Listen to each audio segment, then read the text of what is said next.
Buckle in, folks, because you're watching Last Records. Today, I'll be going over some of the dumbest and silliest deaths ever recorded on American soil. From a woman who marched into a running car wash to prove a point to a pair who recreated the Titanic pose on a budget boat, which ended in brutal ways I wasn't ready for.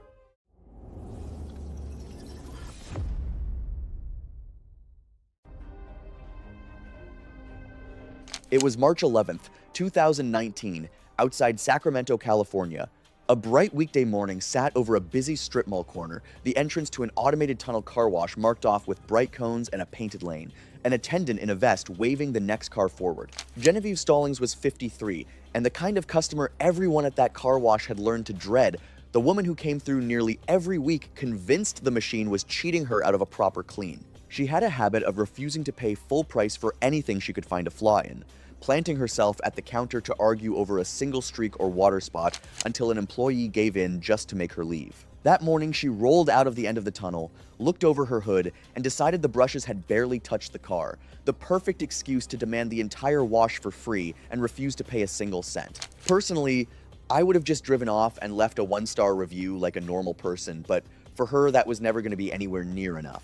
When the staff refused to simply hand her the wash for free, Genevieve decided she would gather the proof herself, and she walked back toward the tunnel on foot while another car was already being pulled through it. And honestly, from the footage the attendant showed investigators, she walked right into the running tunnel with her phone out, filming the brushes to prove that they'd barely touched her car. An automated tunnel runs on a conveyor, and a bank of heavy spinning brushes on a timer.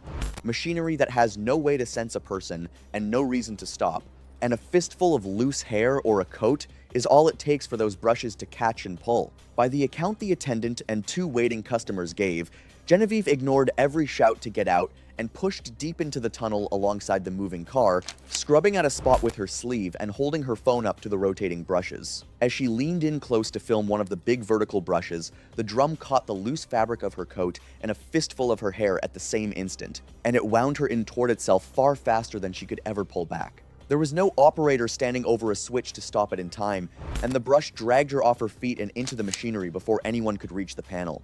The waiting customers and the attendant were already running and shouting for it to stop, but a tunnel like that is built to keep moving, and it carried her in among the brushes and rollers in the time it takes to call out a warning. What I keep stumbling over is that a clean car was never really the point. She just couldn't stand the thought of paying full price and being told that she was wrong. There is something about walking into live machinery to win an argument over a car wash that I do not think I will ever quite make sense of. The crew slammed the emergency stop and worked to free her, but the brush mechanism had wound her in with the same blunt, relentless force it used on a car, and the injuries to her head and chest were not survivable. Paramedics reached her within minutes, and she was pronounced dead at the scene. The medical examiner ruled the death multiple blunt force injuries and asphyxia from being caught in the wash machinery. And after all of that, I would honestly put money on her car still rolling out with the exact streaks she had been complaining about. The car wash was found to have done everything right, with clear signage, a working emergency stop, and an attendant who repeatedly warned her away from the tunnel, and no charges were filed against the staff. The footage from the wash cameras matched every witness account on the lot, and the case was closed as an accidental death caused by a woman who walked into running machinery to chase a refund. That one walked into a machine to prove a point about a car wash. It was July 4th, 2019, and the smell of charcoal and gunpowder mixed in the humid night air above a fenced backyard in southern Louisiana, where a row of spent fireworks tubes lined the edge of a concrete patio, and a portable speaker rattled with music turned up loud enough to hear from the street. Garrett Lammerts was 27 years old and worked as a tile installer for a small residential contractor based outside Baton Rouge. Broad-shouldered and sunburned year-round, he spent his days setting bathroom floors and kitchen backsplashes in subdivision homes. Friends described him as the guy who turned every single gathering into a performance, not because he was trying too hard or anything, he just genuinely could not let a moment pass without making someone laugh. On this particular night, friends said he had already done a cannonball into the above-ground pool that sent a wave across the deck and soaked the grill, wrapped himself in a flag like a toga, and tried to light 2 sparklers using only his bare feet.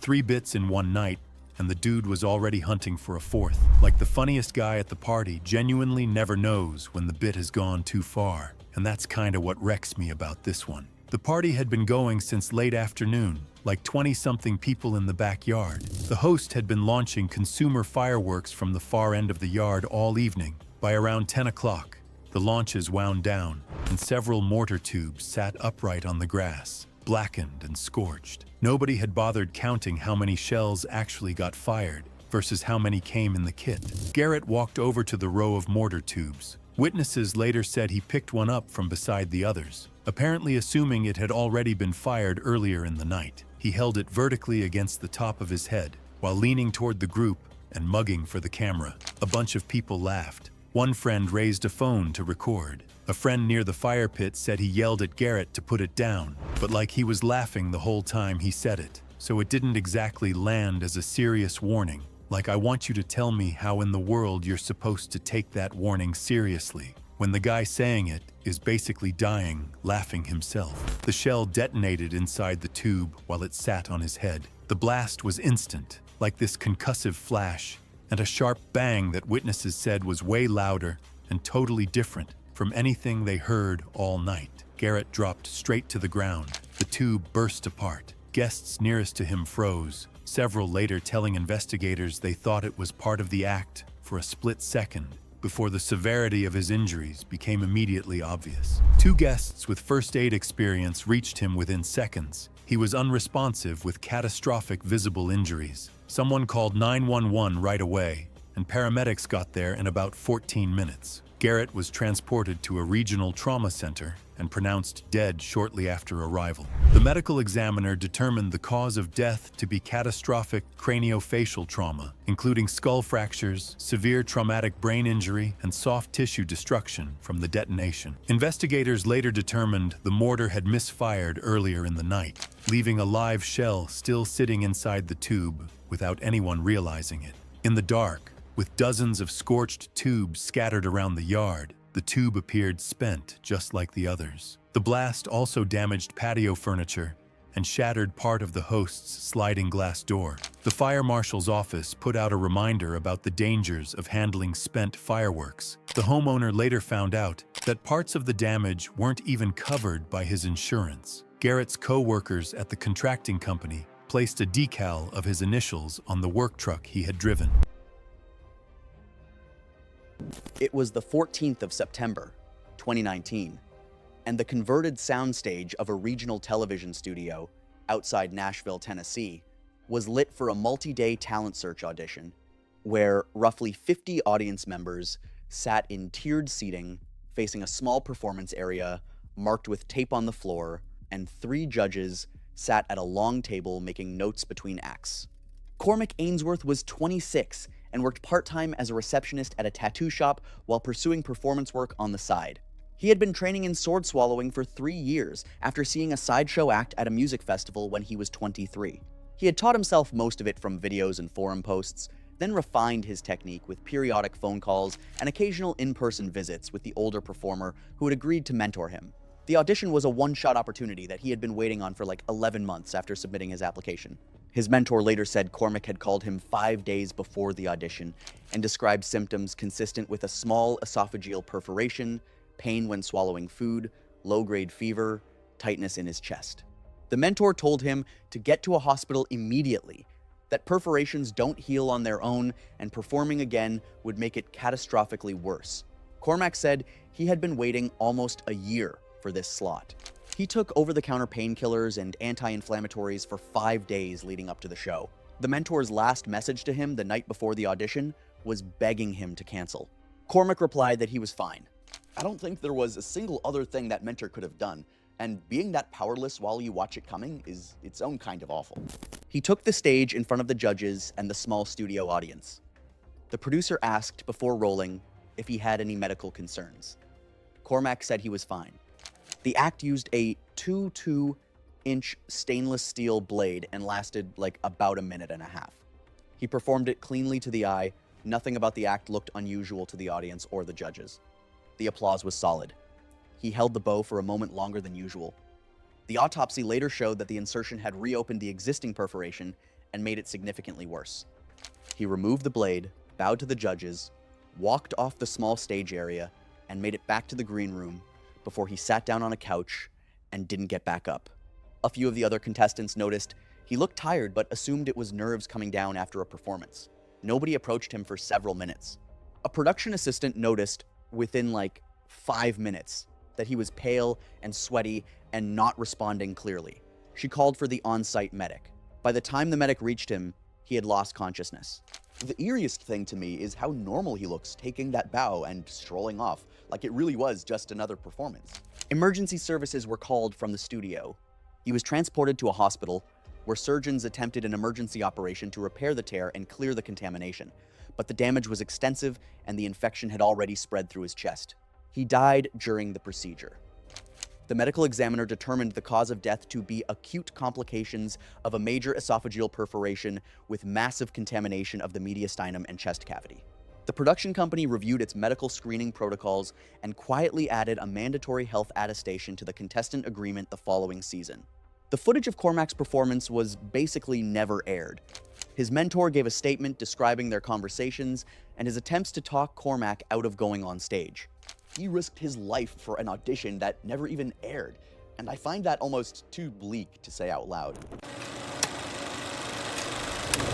It was May 18th, 2019, in Phoenix, Arizona. The local zoo had just closed for the night, and the walkways were empty except for a few workers heading home. Out near the reptile building, there was a back door for staff that did not always shut all the way. The man who slipped through that door was named Irvin Knott. He was 27 years old and worked at a shipping warehouse loading boxes during the week. In his free time, he made videos about reptiles at home.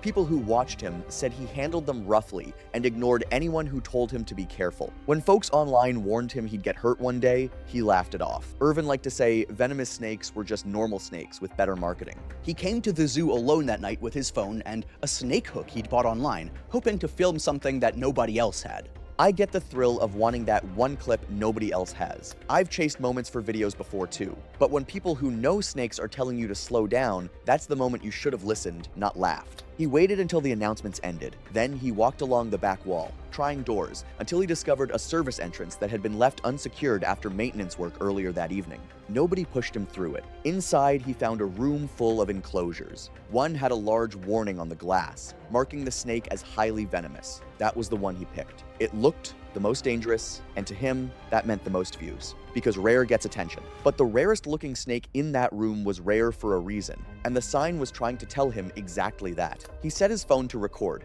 Using the hook, he lifted the snake out and draped it across his shoulders. The animal didn't want to be there. It kept trying to slide away, coiling and shifting, sending him every signal it had. He just kept yanking it back. Then he tried to turn its head toward the lens for a better shot. His grip slipped. The snake bit him once on the left forearm. A second later, it struck his thumb. He let go, and the animal dropped and vanished beneath the enclosures. Then he made the choice that really cost him. Instead of running for the door or calling for help while he still could, he picked the phone back up and kept filming. At first, he acted like the bites were nothing. He laughed, showed the puncture marks to the camera, and kept talking. Those were the minutes that might have changed everything that followed. The pain spread through his arm. His hand began to swell. Sweat formed on his forehead. His voice lost some of its confidence. Even then, he stayed focused on getting footage. Nearly 20 minutes after the bites, he finally decided it was time to leave. By then, he was dizzy and nauseated. He stopped recording and headed toward the exit. At first, he moved quickly, but the farther he went, the harder walking became. Security cameras later showed him stopping several times in the service hallways, leaning against walls and struggling to steady himself. His breathing grew heavier. His legs felt weaker. He continued forward, trying to reach a way out, but his body was no longer cooperating. By the time he reached a locked service door, he was barely able to stay upright. He reached for the handle, stumbled, and collapsed beside it. Security staff found him there sometime later and called for emergency help. He was still alive when paramedics arrived, but his condition continued to worsen during the trip to the hospital. Doctors worked to save him, but the damage caused by the venom was too severe. Several hours after the bites, Irvin died. Workers later recovered his phone, which still contained the recording. Investigators determined that he had entered a restricted area, removed a venomous snake from its enclosure without authorization, and caused the bites himself. The death was ruled an accident, and the case was closed. It was April 12th, 2021, in the fenced backyard of a rented house in a quiet suburb of the American Midwest. A bright spring afternoon hung over the grass. A handful of friends gathered around a phone propped on a tripod, a giant clear inflatable ball, and a rented helium tank waiting beside them. Jory Tennant was 24 and chased viral stunts the way other people chase a paycheck, forever certain that the next big idea was only one video away. He had a habit of treating every stray thought as content, the kind of person who heard a single piece of trivia and immediately started planning how to film himself, testing it for an audience. That afternoon, the idea came from an old claim he was sure he could make go viral, that a high enough voice can shatter glass, except he wanted to do it bigger, to shatter a giant inflatable ball from the inside using nothing but his own voice. I get the appeal of chasing a good myth, but the jump from hearing that a singer can shatter a wine glass to sealing yourself inside of a balloon full of gas is a leap that I'll never understand. The plan was simple, in the way only a bad plan can be. Climb into the clear ball, have his friends zip it shut, then flood it with helium from the rented tank so his voice climbed higher and higher until, in theory, the sound broke the ball apart around him. His friends crowded around with their phones, howling at every squeaky word he forced out, not one of them thinking anything was wrong. Helium is sold as a harmless party gas, but it carries no oxygen at all, and breathed inside a sealed space, it quietly pushes the breathable air out of the lungs, with none of the burning, gasping warning that running out of air normally brings. By the account his friends and their own footage later gave, the danger was hidden inside the very thing that made it funny. Every breath of helium Jory gulped to crank his voice higher was trading away the oxygen left inside that sealed ball and inside his own lungs. And because the gas brings no feeling of suffocation, he never once felt himself running out of air. He got loose and giddy and slap-happy, slurring his squeaky lines and laughing along with the crowd, looking exactly like a man hamming it up for the camera. Then his words trailed off, his head lolled, and he slumped against the wall of the ball and went still. So apparently, from what the footage and his friends showed investigators, that ridiculous squeaky voice everyone was laughing at was the sound of him quietly suffocating, and none of them could tell. For a while, the friends outside kept right on filming and laughing, certain he was playing dead for the bit, calling for him to do the high voice just one more time. The thing I find almost impossible to accept is that the silly cartoon voice was never the joke. It was the sound of the last air leaving his body, and every laugh outside only burned through more of the time he did not have. By the time it finally dawned on them that he was not moving at all, real minutes had slipped by, and they scrambled to tear and unzip the ball open and drag him out onto the grass. He was not breathing. They started doing what they could while a friend called for help. But the brain only lasts so long without oxygen, and the paramedics who arrived fast could not bring him back. He was pronounced dead at the hospital, and the medical examiner ruled the death asphyxia from oxygen deprivation, the helium having pushed the air he needed out of that sealed ball. Helium feels like the safest, silliest thing at any party, and to me that easy reputation is exactly why not one person in that yard recognized a deadly emergency unfolding right in front of them. No one else was found at fault, and the death was ruled a tragic accident born entirely of his own stunt. The friends who laughed the loudest were left to live with how long they waited, and the video meant to make him famous instead became the footage explaining how a party trick had quietly killed him. It was the 12th of October 2017, and the early morning frost was just starting to melt across a meadow in western Montana, where a bull moose stood near a tree line roughly 100 yards from a trailhead parking lot, and a couple with a photographer walked along a path that curved toward the meadow's edge. Bridger Cowpey was 27 years old and worked as a fishing guide for a small outfitter based near Missoula. Sloan Everhart was 26 and worked as a receptionist at a vet clinic in town. They had been together for 3 years and gotten engaged that August. Bridger's coworkers later said he was genuinely the kind of guy who thought growing up in Montana meant he understood every animal in it. He had a habit of pointing out wildlife to clients on fishing trips and walking closer than the other guides would to get a better look.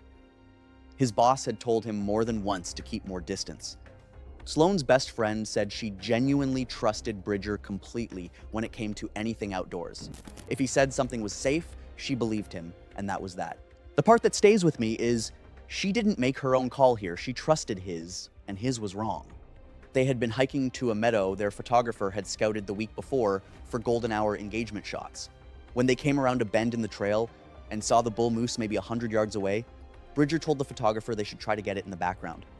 The photographer said she didn't think that was a good idea. Bridger said he had been around moose his whole life and they were fine as long as you didn't get too close. He and Sloan just left the trail and walked toward the animal across the open meadow. The photographer stayed on the path. They got within roughly 40 feet. The moose had been feeding with its head down the entire time and showed no obvious signs of agitation, which is kind of probably why Bridger felt comfortable getting that close. Bridger positioned Sloan in front of him, with the moose visible in the background over her shoulder, exactly the framing he wanted. He turned to signal the photographer to start shooting. The moose briefly lifted its head and pinned its ears back, but Bridger either didn't notice or didn't think it mattered. Then it dropped its head and charged. There was no vocalization, no bluff charge, nothing. It just came, covering the 40 feet in what felt like 2 or 3 seconds. Bridger took the initial impact. The moose struck him with its antlers and chest, and the force threw him sideways to the ground. Sloan was standing directly behind him. She turned to run, but the moose redirected almost immediately, caught her within a few strides, struck her with its head, and trampled her as she went down. The photographer later said the sound was unlike anything she had ever heard. The attack lasted maybe 10 to 15 seconds total. The moose then just turned and walked away toward the tree line like nothing had happened. The photographer called 911 from the trail and didn't approach until the moose had moved into the trees. When she reached them, Bridger was conscious but unable to move, with severe injuries to his torso and abdomen from the antler strike. Sloan was unresponsive, roughly 15 feet from him, with severe blunt force injuries to her head and torso from the trampling. Emergency crews reached the meadow within about 25 minutes. Sloan was pronounced dead at the scene. Bridger was airlifted to a regional trauma center where he died the following day from severe blunt force trauma and internal injuries, along with puncture wounds from the antlers. Wildlife authorities responded and basically posted the area with temporary warning signage. Bridger's boss at the fishing outfitter gave a statement in which he described prior conversations with Bridger about keeping distance from wildlife. Witness statements were collected from everyone present, including the photographer who confirmed the couple had deliberately approached the moose for a photo. It was April 2nd, 2020, and a cold, bright morning lay over a hot spring resort high in the mountains of the American West. Steam rising off a string of soaking pools, the highest of them roped off behind warning signs at the edge of the bare volcanic rock. Bridget Vanderkamp was 49 and made her living as a luxury travel blogger, the kind of guest who treated every resort she visited as something that existed to serve and impress her. She narrated her whole trip into her phone for her followers. The suite, the meals, the staff, turning every small inconvenience into a performance about the service she felt she was owed for what she had paid. The resort kept its guest pools at a safe, pleasant temperature, but the source spring higher up the slope ran far hotter and was fenced off.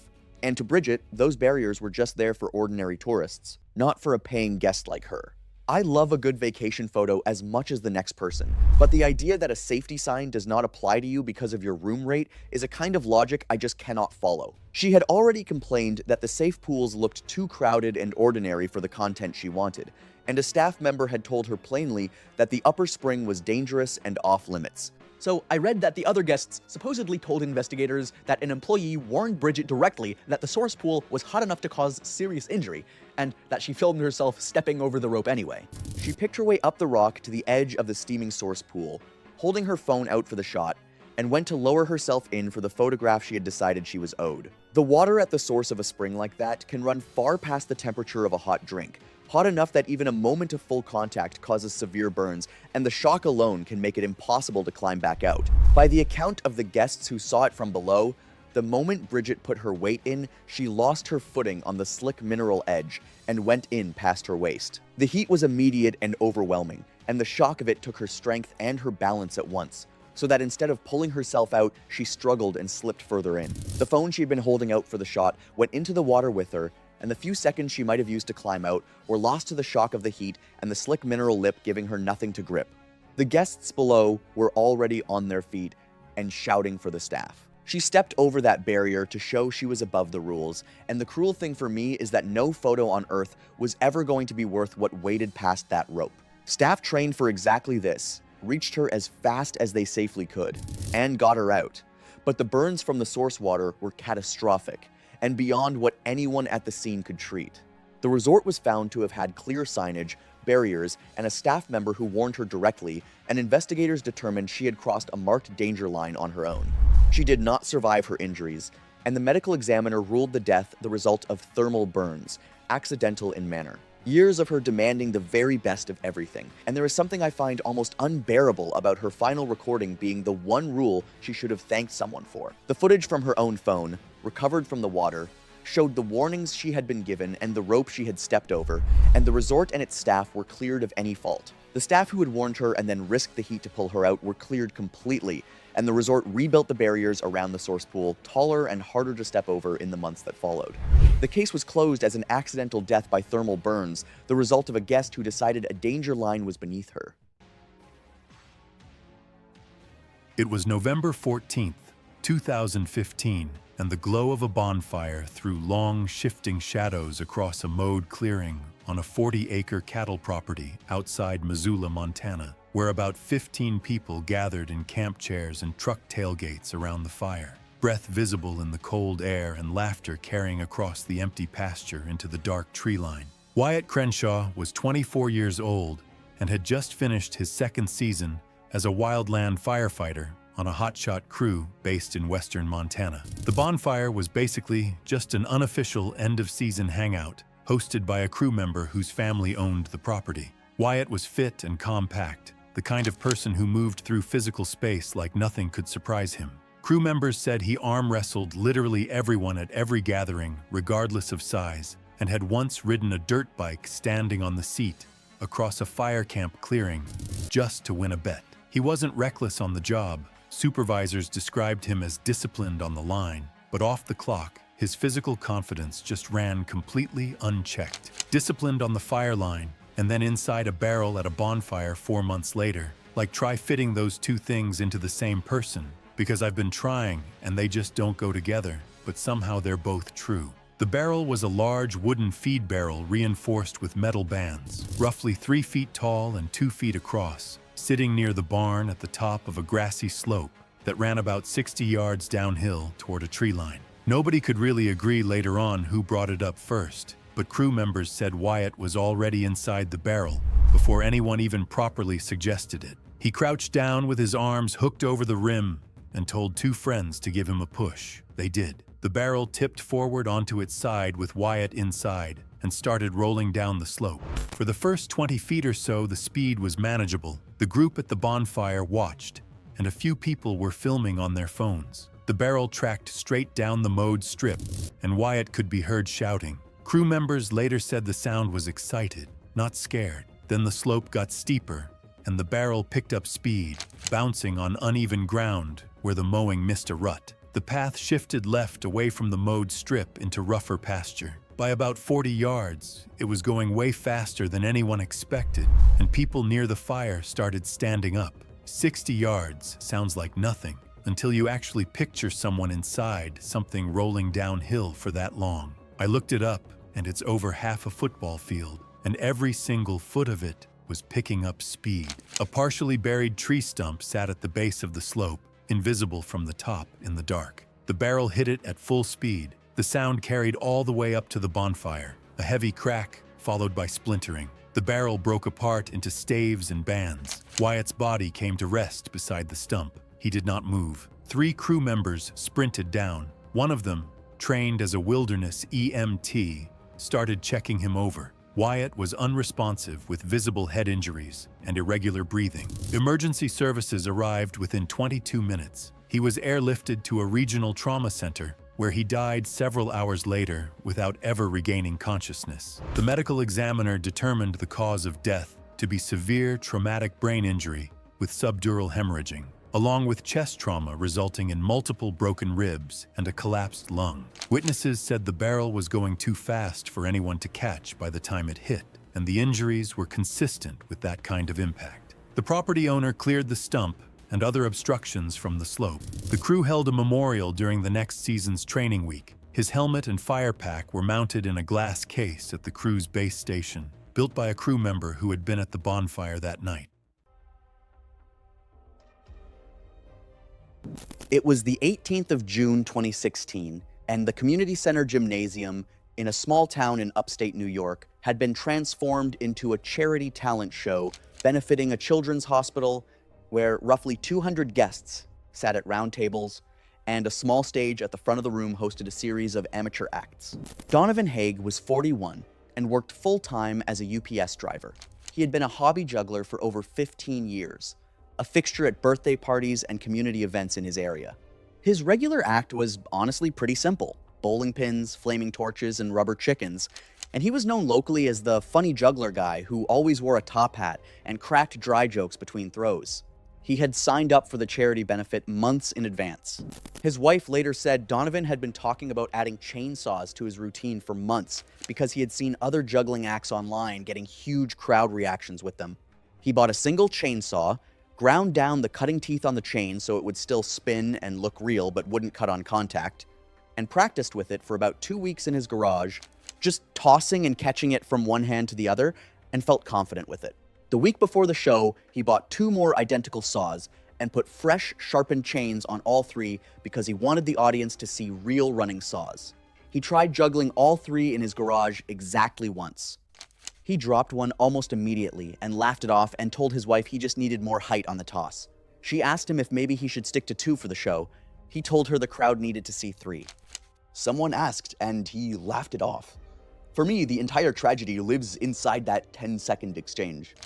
He took the stage at the benefit, wearing his usual top hat and the custom stage costume his wife had sewn for him to wear at dozens of birthday parties and small fairs over the previous decade. He opened with bowling pins to warm up the crowd, cracked a few jokes, and then announced the chainsaws. The audience leaned in. He started 2 of the saws running in a basic cascade pattern. The crowd went quiet. He added the 3rd. On the next pass, the 3rd saw came down at a slightly wrong angle, and he couldn't get his hand around the handle cleanly. The chainsaw glanced off the inside of his forearm, and the running chain made contact with the inside of his upper left thigh, cutting deep into his inner thigh and tearing into his femoral artery. He dulled the practice saw to protect himself, and then loaded real chains for the crowd, and that trade-off tells me exactly what he was chasing. He dropped all 3 saws onto the stage. 2 of them stalled when they struck the stage floor. The 3rd landed on its side still running until a stagehand ran over and switched it off. Donovan collapsed and was bleeding heavily. The crowd realized within seconds that something had gone very wrong. Several people screamed. A child in the front row was pulled out of the room by a parent. The MC ran on stage with a roll of paper towels he had grabbed from a beverage table. A volunteer firefighter who just happened to be in the audience ran up and applied a makeshift tourniquet using a tablecloth and applied direct pressure to the wound. Paramedics arrived within about 6 minutes. Donovan was conscious for the first few minutes but lost consciousness during transport. He was pronounced dead at the hospital. The medical examiner determined the cause of death to be hemorrhagic shock from a femoral artery laceration. Donovan's wife later spoke at a local council meeting and honestly asked that municipalities require liability insurance for any amateur act involving dangerous equipment. It was September 3rd, 2015, in San Diego, California. At a seal exhibit near one of the zoo's marine mammal areas, a decorative barrier kept visitors back from the water, and signs nearby explained common seal behaviors, including the sounds they made and the way they sometimes opened their mouths while resting. The man at the center of it was Zachary Beach. He was 26 and worked at a fitness center, the kind of guy who liked being seen as the expert in any room. He had no training with marine animals, but that never stopped him from having strong opinions. That afternoon, while watching the seals, he noticed one repeatedly opening and closing its mouth. To him, it looked like the animal was choking, and once he thought that, he couldn't let the idea go. I've met people like Zachary. Confidence is one thing, but being so sure you're right that you stopped listening is something else entirely. The signs near the exhibit explained that the behavior was normal. Staff members came over and told him the same thing, assuring him the seal wasn't in distress. Instead of feeling relieved, Zachary got louder. He insisted the workers were ignoring an emergency and spent several minutes arguing with them. Before long, he was telling nearby visitors that he knew more about animals than the employees did. A crowd gathered around the dispute, and phones began appearing in the air as people started recording. Then Zachary did the thing nobody thought he'd actually do. He climbed over the decorative barrier and dropped into the restricted area. Staff immediately rushed toward him, shouting for him to stop and come back. But the incident unfolded almost instantly. Before they could physically intervene, he was already moving across the wet rocks near the water's edge. The rocks had been splashed by water all day and were coated with a thin layer of algae. They were never meant to be walked on. Zachary took only a few hurried steps before his footing disappeared beneath him. The sad part to me, besides the death, is that he climbed in to rescue an animal that was never in danger and ended up being the one who actually needed saving.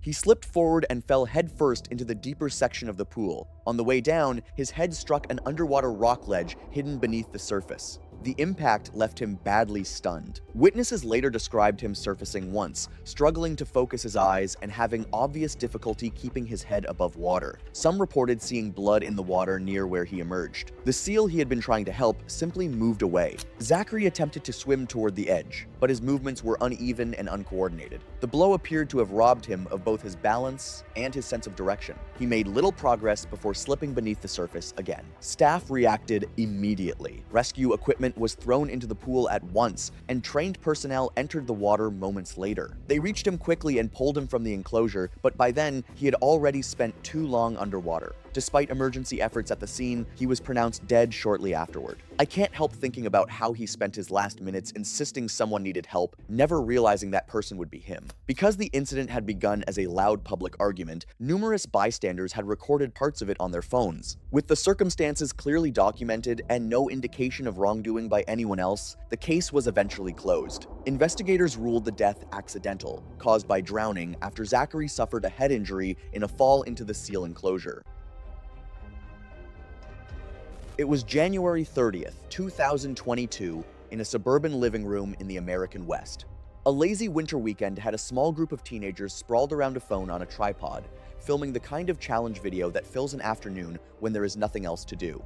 Ruben Calloway was 19, and the one in his group who always took the dare a step further than everyone else, the designated daredevil who could not stand to tap out first.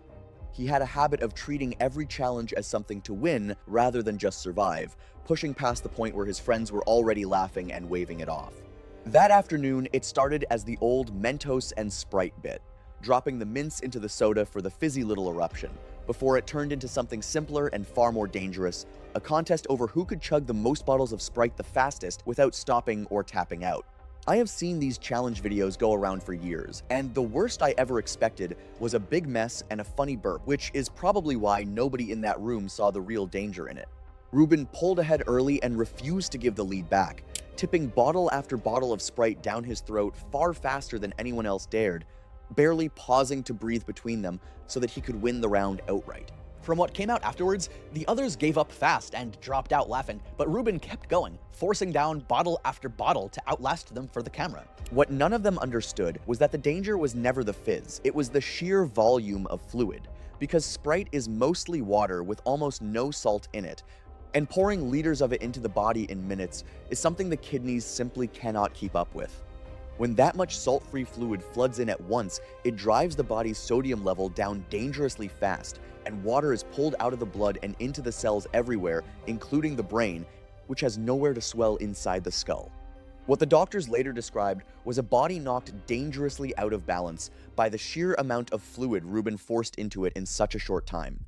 As the liters of Sprite overwhelmed his kidneys, the salt level in his blood crashed, and water began moving out of his bloodstream and into his cells, his brain among them. At first, it only looked like he had overdone it, going quiet and a little dazed, swaying where he sat while the others laughed and assumed he was just stuffed and queasy. But his brain was steadily swelling inside the fixed space of his skull, and as the pressure built, he grew confused, then disoriented, then began to seize, his body folding over as the others finally realized something was badly wrong. The mess and the queasiness the others had laughed off was the safe version of this, and he had quietly pushed himself far past it. It actually just mortifies me how ordinary it all looked. Just a kid drinking soda too fast, with nothing about it that warned anyone in the room how close to the edge he really was.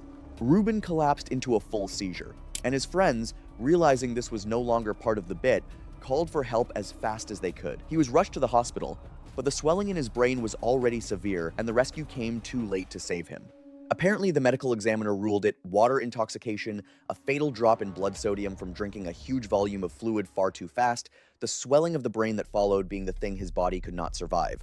Doctors stressed afterward that it can happen to anyone who chugs liters of any watery drink in minutes, and that it turns deadly long before most people would ever think to worry. Of everyone in this video, his death, I think, lands the hardest for me. A teenager who lost his life to a simple drinking challenge because tapping out of a joke felt worse than pushing it too far. No one else was found at fault. The death ruled an accident born of a challenge taken past every reasonable limit. The video was taken down and a short, grim round of warnings followed.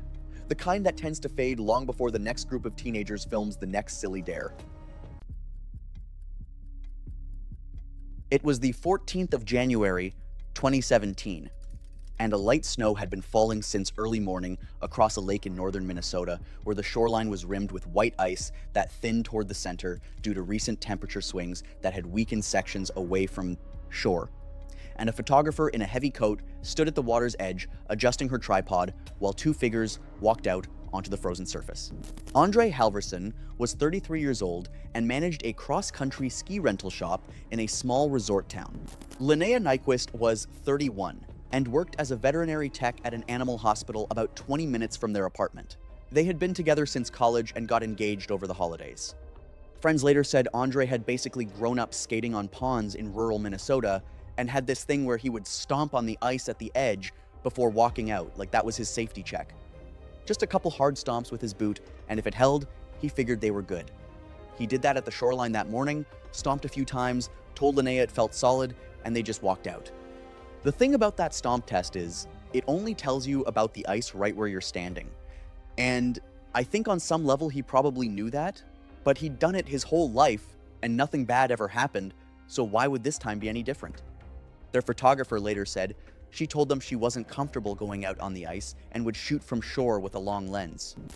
Endra basically said that was fine. They would walk out about 80 feet to where the snow was clean and untouched for the backdrop. Linnea was wearing this long white coat she had picked out specifically for the photos. They reached roughly 80 feet from shore. The photographer had them face each other holding hands. She got a few frames. Then the ice cracked. Not at the edges where Andre had tested it, but beneath them, where the water was deeper and the ice was thinner. The break was sudden. One moment they were standing and the next the surface just collapsed and both of them plunged into the water. They managed to keep their upper bodies above the surface at first, but the shock was immediate. Both gasped and Linnea screamed. Andre tried to pull himself up onto the edge of the ice, but it kept breaking under his weight. Every piece he grabbed cracked and came off in his hands. The ice around the hole was basically too thin to hold him. Linnea was struggling beside him. The white coat she had worn for the photos was soaking up water and getting heavier by the second, pulling her shoulders down. The photographer screamed and called 911 from the shore. She could see them clearly from where she was standing, but there was nothing solid between her and them. No branch, no rope, nothing to reach across. The photographer stood right there at the edge and said, "No, I'm staying here," and they walked out anyway. And honestly, she had to watch the whole thing from the exact spot where she tried to stop them, and I keep wondering how she carries that. After several minutes, their movements became weaker and more disorganized. The cold quickly robbed them of coordination and strength. Their grip on the ice edges weakened as the cold just shut their hands down. Eventually, neither could keep themselves above the surface. Fire rescue arrived within about 20 minutes with cold water rescue equipment. Both were submerged by the time rescuers reached them. Resuscitation was attempted on shore, then both were transported to a regional hospital where they were pronounced dead. A forensic examination determined the cause of death for both to be drowning following cold water immersion. Water temperature was measured at like 34 degrees. Ice thickness at the breakpoint was only about 2 inches, compared to over 6 inches at the shoreline where Andre had done his stomp test. The photographer's images from that morning were reviewed during the investigation. It was August 14th, 2019, and a hot Saturday filled a multi-level parking structure beside a shopping center in suburban Texas. Tires squealing on the painted concrete, every level fuller than the last, as the afternoon crowd circled for spaces. Donnell Tackett was 51 and treated a parking lot like a battlefield she was born to win. The woman who would block a lane for 10 minutes rather than let someone else have a spot she had decided was hers. She filmed everything in these standoffs, narrating into her phone for an audience, certain that the footage would always prove she was the reasonable one and the other driver was the villain. That afternoon, she had claimed an open space on an upper level by planting herself in the middle of it. And when another driver, who had been patiently waiting with a turn signal on, edged forward, she exploded, absolutely sure that the whole structure was watching and squarely on her side. It was the kind of fight she had picked 100 times before and always believed she won. Parking turns all of us a little feral now and then. I will own that. But most people cool off after a few seconds, and she just never seemed to get there. She stepped out into the open near the edge of the upper level, phone up, filming the other driver, and a triumphant speech about standing her ground. Apparently, witnesses later told investigators that Donnell kept backing up as she filmed and gestured, drifting toward the low perimeter wall at the open side without once looking behind her. The other driver and a bystander both called out and pointed, trying to warn her how close she was getting to the edge. The perimeter walls on older parking structures sit low by design, meant to stop a slow-rolling car, not to catch a grown adult who backs into them at full height and keeps going. By the account of the two witnesses who saw it, Donnell took their shouting as part of the argument and waved them off without turning around, still talking into the camera. She took one more step back to make her point, and the backs of her legs met the low wall at exactly the wrong height, just below her center of balance. Her own backward momentum folded her over it before she could register what had stopped her. For a second, she seemed to catch herself on the top of the wall, arms going out, the phone still in one hand, and the people watching thought she had it. Then, her weight carried through, and she went over the open side of the structure. By the end, they were not fighting her anymore. They were trying to save her life, and I cannot get over the fact that she could not tell the two apart. She fell several stories to the pavement below, and the injuries were not survivable, with paramedics arriving within minutes to find she had died on impact. The structure met the building code for its age, and her own phone, recovered still recording, captured the warnings the bystanders shouted in the seconds before she went over. The medical examiner ruled the death multiple blunt force injuries from the fall, accidental in manner. She always believed the camera would make her the hero of these standoffs, and it kills me that the only thing it ever caught was her ignoring the people trying to help. The footage became one more clip in the grim genre of people too busy filming to notice the danger in front of them, though most who saw it did not know how it ended. The driver she had been screaming at and the bystander who tried to warn her were both cleared of any fault, having done nothing but ask her to be careful, and no one else was found responsible in any way. The case was closed as an accidental death, one more in a long line of people who could not look up from a screen in time. That one backed away from safety while staring at a screen. It was May 12th, 2018, and the evening air above the French Quarter in New Orleans carried the overlapping sounds of brass bands, conversation, and kitchen exhaust fans pushing the smell of butter and cayenne out over the narrow streets, where wrought iron balconies overlooked the sidewalks below. Margot Delacroix was 46 years old and worked as a freelance interior decorator in New Orleans, splitting her time between residential clients in the Garden District and the occasional commercial project. Friends and co-workers said she was pretty composed and careful about most things, but with one exception, Margot tilted chairs. She had been doing it since high school, rocking backward onto two legs at desks, dinner tables, bar stools, wherever she sat. Teachers warned her. Her ex-husband warned her. Her business partner literally went out and bought her a desk chair with a locking tilt thing specifically to get her to stop, and she kinda just kept doing it anyway, leaning back on phone calls, rocking at restaurant tables while she waited for food.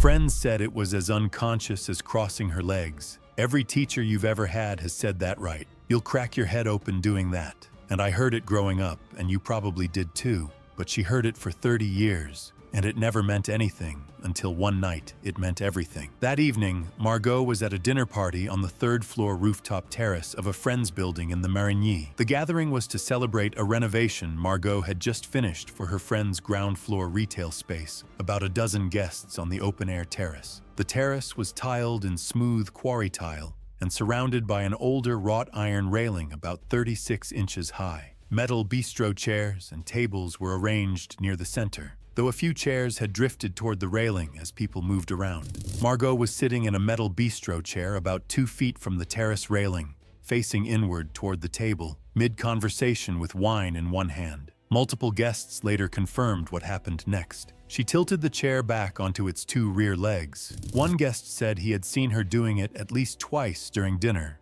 and nothing happened. But this time, the rear legs slid on the smooth tile, and the tilt just went past the balance point. Her lower back hit the top rail, and the rail caught her below her center of gravity. Her momentum carried her upper body over, the chair fell away, and one guest lunged forward and grabbed at her ankle but couldn't hold it. She fell 3 stories and hit the concrete courtyard below. People ran for the stairway while someone called emergency services from the terrace. Paramedics arrived within 8 minutes. Margot was unconscious with visible head trauma. She was transported to a nearby trauma center and pronounced dead within the hour. The medical examiner said the cause of death was catastrophic cranial trauma, with cervical spine fractures from a fall onto a hard surface. Investigators noted relatively little evidence that she had time to brace for impact. Every single person she ever sat next to told her the same thing, and she never listened. So how was she supposed to know this one random night would be any different?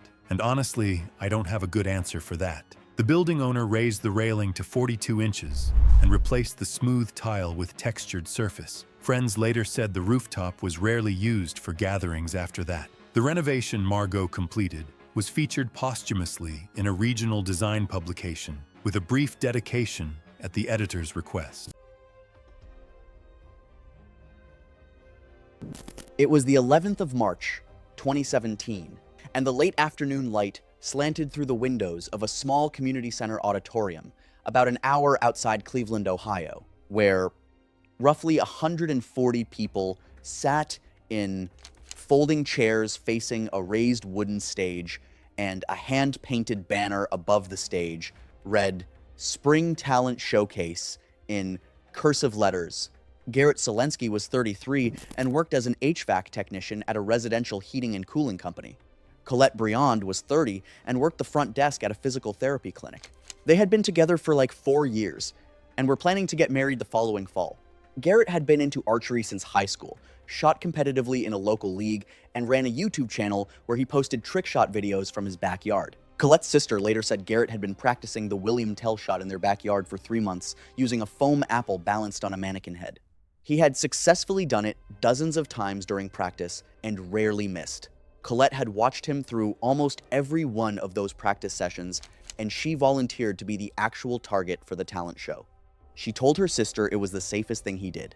The community center's coordinator asked if he had insurance or a waiver. He told her it was just an apple and a bow. She didn't push it. One slightly harder question from that coordinator, and honestly, I don't think any of this even happens to begin with. The community center auditorium had overhead fluorescent lighting that cast in a completely different direction than the natural backyard sunlight Garrett had been training in. The distance from his shooting mark to Colette was almost exactly what he had set up in his backyard, around 20 feet, but the difference between a mannequin head in a backyard and a live person in front of an audience is that a mannequin doesn't flinch, doesn't breathe, doesn't shift its weight, and performing on a real human target leaves absolutely zero margin for even the smallest release error. He took his position about 20 feet from Colette, honestly just standing there, who stood center stage with the foam apple balanced on her head.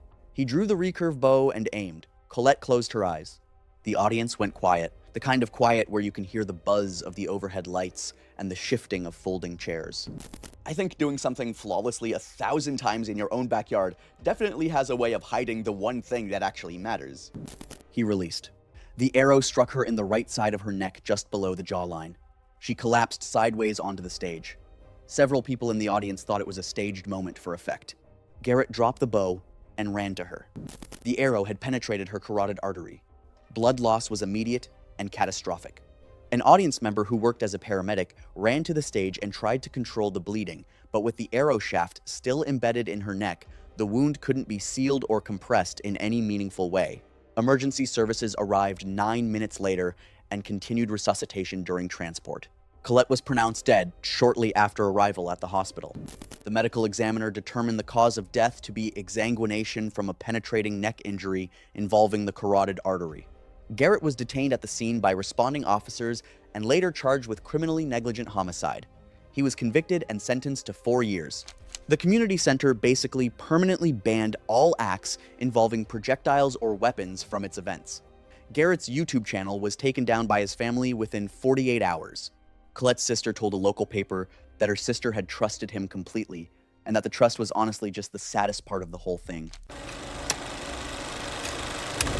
It was the 21st of June, 2016, in Jacksonville, Florida. Beside the tiger exhibit stood a temporary maintenance platform closed off with barriers and warning signs during electrical work. Visitors weren't supposed to be near it. That platform is what this story comes down to. Her name was Maxine Dees, 38 years old, scraping together a living as a freelance photographer who took whatever jobs came her way. She had recently entered a wildlife photography contest, and the deadline was closing in. Somewhere in her head, she decided that a plain, honest photo had no shot at winning. She wanted something that would make a judge do a double take, a clever trick of perspective that made it look like a tiger had her head in its jaws. I understand wanting a standout photo, but at some point, getting the shot became more important than recognizing when to stop, and that's what doomed her. From the regular viewing spots, she tried again and again to get the illusion right, crouching, leaning, reframing, but the angles never delivered what she wanted. Then her eye landed on the maintenance platform beside the exhibit. From up there, the perspective looked much closer to what she needed. Between her and that idea stood warning signs, temporary barriers, and a handful of nearby visitors who immediately told her not to go any farther. She waved off their concern, stepped around the fencing, and hauled her gear onto the platform anyway.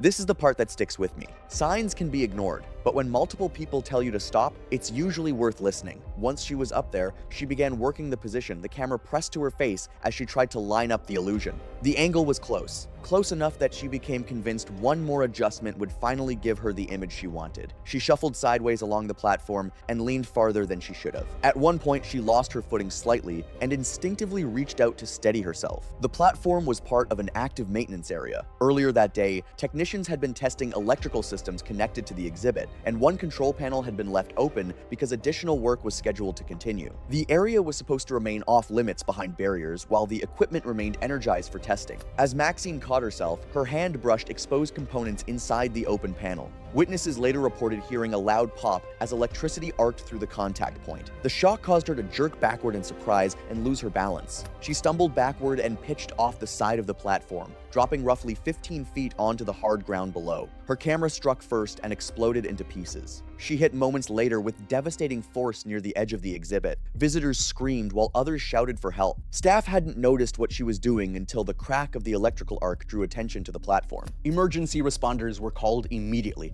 but the combination of the electrical injury and the traumatic fall inflicted catastrophic damage. Despite the rapid response, she was pronounced dead at the scene. And here's the bitter twist of the whole thing. The tiger never so much as lifted itself from where it had been resting. The animal she was risking everything to feature played no part at all in how she died. It was August 17th, 2018, at a backyard cookout in a rural stretch of the American South. A warm evening had settled over the property, a fire pit going, a group of friends a few drinks in, and trading the kind of dares that sound better the later it gets. Devin Stroud was 26, and the friend in every group who could never let a claim go untested, the one who turned an offhand boast into a thing he had to physically prove. He had a habit of grabbing whatever was nearby to demonstrate a point, sure that doing the dangerous thing once and walking away unhurt was the same as the thing being safe. That night, the argument was about a large machete one of the friends had brought out to show off, and whether it was actually as sharp and as real as the owner claimed, or just a dull display piece. I have watched arguments like this go around in circles plenty of times, and the smart move is always to just believe the man about his own knife. But Devin was never built to leave it there.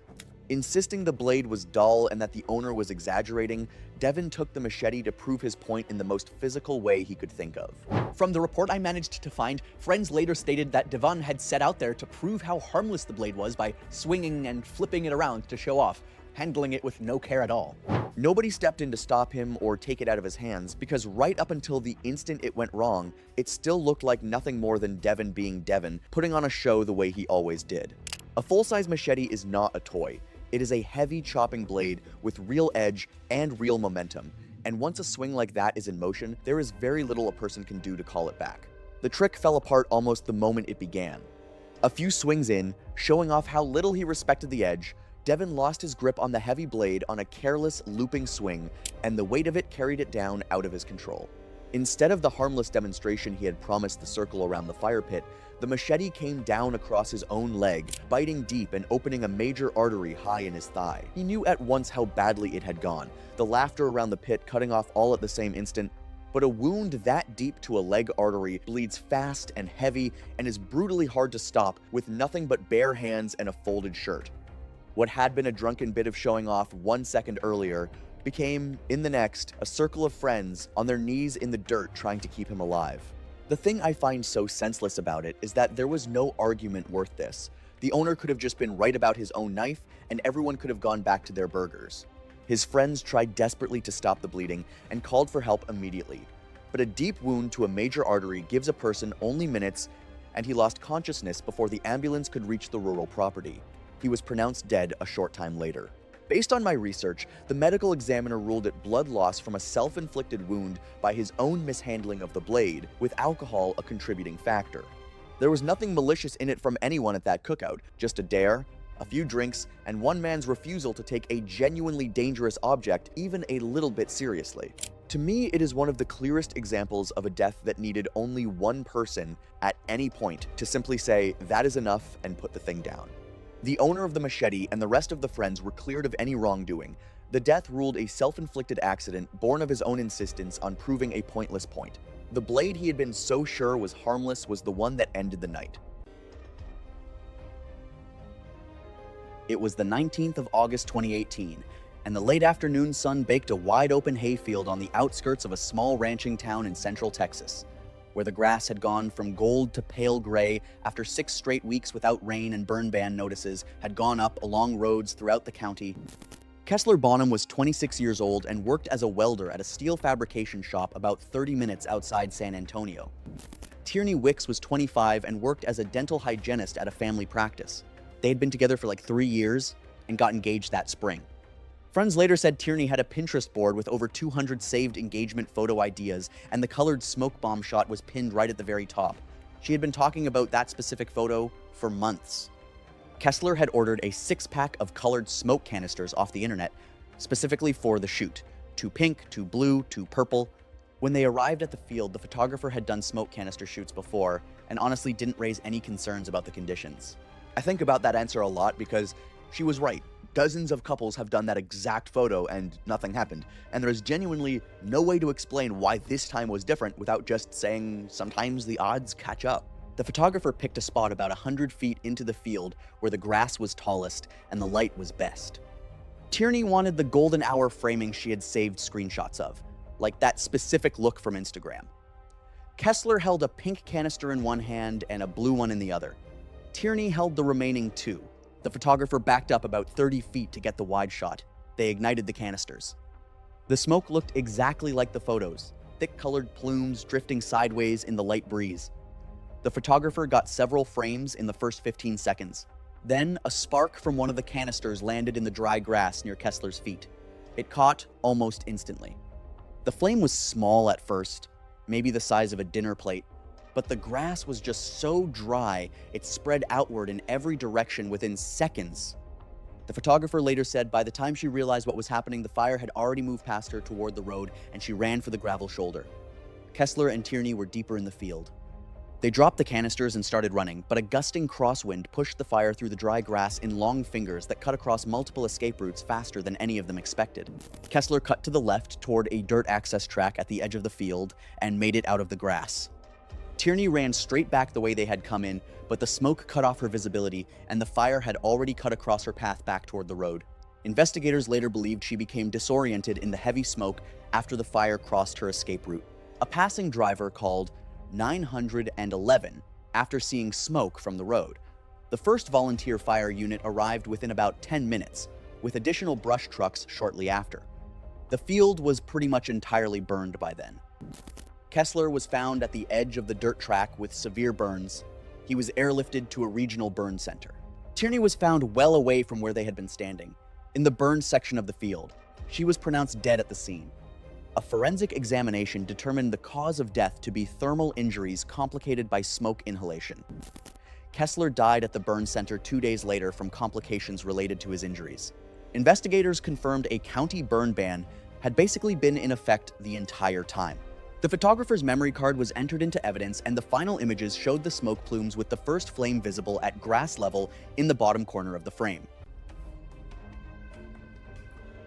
It was October 8th, 2016, in a tidy, planned community outside Phoenix, Arizona. A dry, still evening had settled over rows of nearly identical houses, the kind of neighborhood where the lawns were measured and the mailboxes all matched by order of the board. Maureen Ostrowski was 58 and the president of that homeowners association, and she ran the place less like a volunteer and more like a woman who believed the streets belonged to her. She carried a tape measure and a labeled notebook on her evening walks, logging every trash can left out too long and every shrub an inch too tall, a cigarette always going out of a 30-year habit, photographing her neighbors' yards like she was building a case against each of them. Her latest fixation was a neighbor's new propane patio heater, and the tank and line that fed it, which she had decided on her own, was installed against the rules, and she had papered the household with citations and warning letters over it for weeks, refusing to let it go even after she was told it was fine. I have tangled with an HOA or two in my time, and they usually stop at a snippy letter, so how far this one was willing to go is genuinely hard for me to picture. The propane company had already come out once at the neighbor's request, confirmed the installation was fine, and told Maureen directly to stop touching equipment that was not hers. So investigators established that Maureen had been warned more than once by the neighbor and by the propane company to keep away from the tank, and that she went to document the violation herself after dark. That evening, she crouched at the side of the house with her phone and her notebook, working at the fitting on the tank's regulator to get the photograph she wanted of it coming loose. Propane is heavier than the air around it, and in the still night air against the side of a house, it sinks and pools low to the ground. It is given a sharp smell on purpose so that leaks get noticed, but a person knelt down in it and fixed on a task can stop registering that smell within minutes, as the nose simply tires of it and stops sounding the alarm. By the reconstruction investigators pieced together, Maureen loosened a fitting enough to start a slow leak she did not understand the danger of, crouched right in the middle of it in the dead air beside the wall. She stayed crouched there several minutes, working at the fitting and lining up her photographs as the propane built up unseen around her in the dead air of the narrow space between the house and the fence. There was no breeze to carry it off and nowhere for it to go, so it sank and pooled where she knelt. Then, still crouched there in the dark over the fitting, she did the thing she did without thinking a dozen times a day and lifted a lighter to a fresh cigarette, and the small open flame in that pocket of pooled propane was all it ever needed. Actual professionals told her more than once to just walk away, and I still cannot believe she treated even that as a fight she had to win. The flash of ignition was heard down the block, and neighbors who had spent months on the receiving end of her citations were the ones who called for help and tried to reach her. The propane company confirmed the leak came from the fitting she had been warned to leave alone, and that the ignition source was right there in her own hand. She did not survive the burns, and the medical examiner ruled the death the result of an accidental propane ignition. After years of her policing every blade of grass on that street, the way this one ended feels almost too on the nose for me to even add to.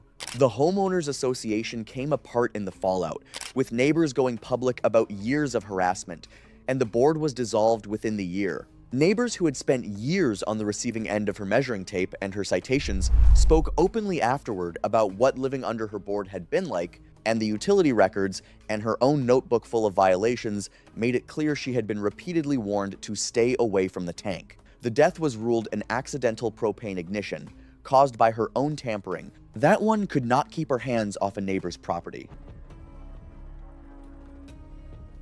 It was October 24th, 2014, and the air had turned cool enough for jackets in a residential neighborhood on the north side of Milwaukee, Wisconsin, where a small park sat between 2 blocks of older homes with its playground equipment visible from the street under amber sodium lights. Brennan Thibault was 31 years old and worked as an HVAC technician for a family-owned company in the greater Milwaukee area. Stocky and strong, he had the grip strength that came from years of torquing fittings in crawl spaces. His friends described him as the kind of person who could not be made to quit anything. He once held a plank for 4 straight minutes at a company picnic until his arms were shaking, and finished a ghost pepper wing at a challenge night, just sitting there turning red rather than grab the milk. Once he committed to something, his pride just locked in. That evening, Brennan and 3 friends had spent several hours at a nearby bar where he had been drinking pretty heavily. He was slurring and not exactly steady on his feet by the time they left. They were walking through the neighborhood when they passed the park. One of them jogged toward the swing set, which had 2 regular belt swings and 1 toddler bucket swing, the molded plastic kind with leg holes and a high back, made for little kids. The dare was barely even a dare. One friend said something about Brennan fitting inside it. Friends later said it was almost unnecessary because Brennan was already walking toward it. He grabbed the chains, turned around, and lowered himself in. His thighs pushed through the leg holes, and his hips sank into the bucket. For a second it held. He sat there grinning at his friends. Then his weight settled, and the plastic gripped his upper thighs like a vice. He tried pushing himself up by the chains, but his body did not move. His friends gathered around, laughing. One grabbed him under the arms and pulled. Nothing. Another tried pushing the plastic outward, but it just flexed and wouldn't let go. Brennan was laughing too, telling them to try harder, insisting he was fine at first, even though his voice had already dropped a bit. If someone told me this story without any context, I genuinely would not believe it. That's how ridiculous the whole thing sounds. And yet here I am having to tell you it actually happened. One friend called 911, still laughing when the dispatcher picked up. A fire crew was dispatched with cutting tools. The position he was in, knees forced sharply up toward his chest with his torso folded forward, meant his full weight was pressing his abdomen straight into his diaphragm, so his lungs basically couldn't expand all the way. Every breath he took was a little smaller than the last, and the alcohol in his system was slowing his body's ability to respond to the oxygen drop. At first, Brennan was still cracking jokes, but within a few minutes, his breathing got noticeably labored. Shorter breaths, more effort, less air getting in each time. He started swearing and trying to force himself up against the chains, but the seat held him, and every time he strained, he burned through more oxygen. Witnesses said he just kind of ran out of steam. His movements got slower and weaker. He stopped answering when people talked to him, and eventually, his head dropped forward against the chains. The fire crew arrived roughly 12 minutes after the call. Brennan was unresponsive and not breathing. Firefighters cut the swing off the frame and got him free within about 3 minutes, started resuscitation right there on the ground. He was transported to a nearby emergency department, where he was pronounced dead shortly after arrival. The medical examiner determined the cause of death to be positional asphyxia, compounded by acute alcohol intoxication, with toxicology showing a blood alcohol level well above the legal driving limit. Basically, the way he was sitting just slowly cut off his breathing, and being that hammered meant he genuinely couldn't tell what was happening or get himself out. Those 3 friends were standing right there the whole time, and not one of them could tell you the exact moment it stopped being funny. And honestly, that's what haunts me about this one. The Park District inspected similar playground equipment across the city following the incident. Brennan's co-workers left a hard hat and a set of channel locks on the bench outside the shop the morning after his funeral. It was the 19th of August 2018, and the central atrium of a regional shopping mall outside Atlanta, Georgia, had been converted into a stage setup for a weekend talent showcase, where roughly 300 shoppers had gathered around a raised platform stage assembled in the open court area beneath the upper floor balconies and skylights. Jovana Petrescu was 28 and had moved to the United States from Romania in her early 20s. She worked as a barista and spent her free time at an open gymnastics gym where she paid hourly to teach herself aerial and acrobatic routines. Her Instagram had grown to around 8,000 followers from training clips she posted pretty regularly. She had seen a flyer at the gym for the mall's talent showcase, applied, and was accepted as one of the headline acts. The mall's event coordinator later said Jovana had been very specific in her rider. She had requested a vertical Chinese pole secured to overhead rigging, certified for dynamic aerial rigging. The mall hired a local production company to handle the staging and rigging. The production company had done corporate events and small concerts, but nobody on the team had ever rigged for aerial work. They attached the pole to an existing lighting truss, using a standard pipe clamp rated for static weight only, not for the rotational and impact forces an acrobatic routine puts on a structure. Nobody told Jovana the bracket was basically just a pipe clamp. She did a brief test climb the morning of the show, and the pole felt stable enough. She told a friend backstage she was a little nervous about the setup, but it seemed fine. How do you make sense of someone doing absolutely everything right and still ending up gone? I couldn't. She started her routine with a slow ground sequence and then climbed the pole. The audience was tight around the stage, and people on the upper floor balconies leaned over the railings to watch. About a minute and a half into the routine, she was near the top of the pole, roughly 18 feet above the stage, in the middle of a horizontal hold that requires significant rotational force on the rigging. Investigators determined the pipe clamp bracket failed under the lateral load. The pole detached from the lighting truss above the stage. She came down with the pole, fell roughly 18 feet to the hard surface of the stage platform, and struck the stage shoulder first. Then her head hit the platform. She literally told a friend the rig made her nervous, and then trusted the crew enough to climb it anyway, which to me says everything about who actually carries the risk. The audience went silent for a second, and then several people started shouting and running toward the stage. Mall security called 911 within about a minute. Emergency crews arrived within about 10 minutes. Giovanna was unresponsive at the scene with visible head and neck injuries. She was transported to a regional trauma center and pronounced dead about 90 minutes later. The cause of death was determined to be severe traumatic brain injury and a cervical spine fracture consistent with a fall from significant height. The production company was investigated. The lighting truss was never rated for aerial loads. The pipe clamp was basically not designed for dynamic stress and had no certification for performance rigging. The mall discontinued its talent showcase program. Giovanna's family in Romania filed a civil suit against the mall and the production company. It was March 14th, 2022, at a zoo in the Texas Panhandle. It was a warm afternoon, and the zoo had a steady crowd of people walking the paths between exhibits. In one section, a visitor railing separated guests from a service fence beyond it, and inside that enclosure were several large birds, including a few full-grown ostriches. Those barriers were there for a reason, and the decision to cross them is what the whole day came down to. The man who crossed them was Clifford Mont. He was 29 and worked at a retail store, and among his friends, he was known as the guy who simply could not say no to a dare. That afternoon, he was visiting the zoo with a group of friends, all of them in a goofy mood, and somewhere along the way, the group started joking about whether a person could actually ride an ostrich. I've known people like Clifford, the kind who treat every dare like a challenge that they have to win. Most of the time it's harmless. Sometimes it isn't. One of his friends turned the joke into a real challenge and dared him to try it. The others laughed and started cheering him on, and that was all the push he needed. Clifford insisted he could do it. He stepped over the visitor railing and headed toward the service fence. Ignoring the shouts behind him, he climbed over the fencing and dropped into the restricted area beyond it. A staff member spotted him almost immediately and yelled for him to come back, but he kept going. He walked directly toward one of the adult ostriches, reached for the feathers along its neck, and tried to swing himself onto its back. A lot of people underestimate ostriches because they're birds until they find out just how much power those legs can generate. The ostrich did not stand there and let it happen. The moment Clifford grabbed it, the bird lurched away and tried to flee. Clifford stumbled after it, still trying to hold on, and lost his balance completely. He hit the ground hard in the bird's path. Startled and cornered by the sudden movement around it, the ostrich spun back toward him. The first kick slammed into his torso and knocked him backward across the dirt. Witnesses later said he appeared dazed but conscious as he tried to crawl away.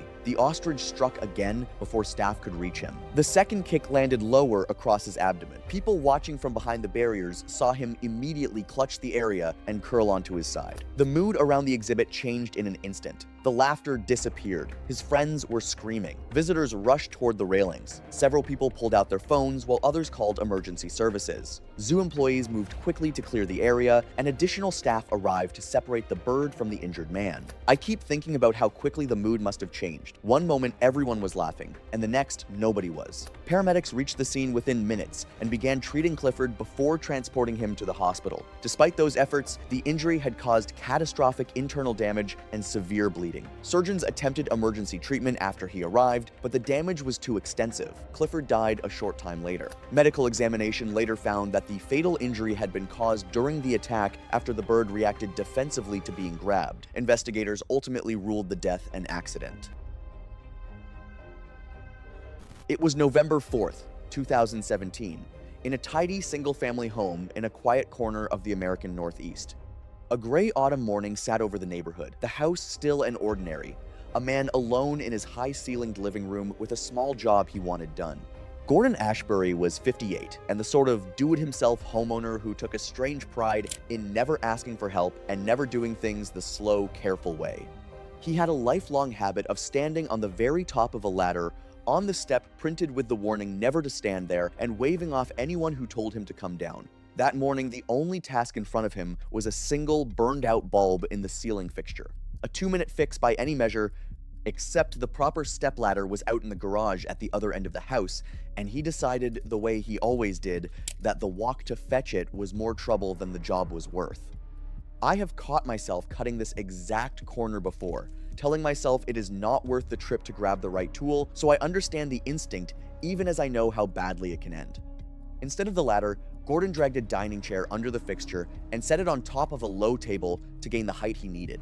And from what I read, he supposedly climbed onto the table and then onto a dining chair stacked on top of it, balancing several feet off the hardwood just to reach one bulb. A dining chair is made to sit level on a floor, not to perch on top of a table, and the higher the stack, the smaller the margin before a shift in weight sends the whole thing over. It went wrong in the instant he stretched up and out for the fixture.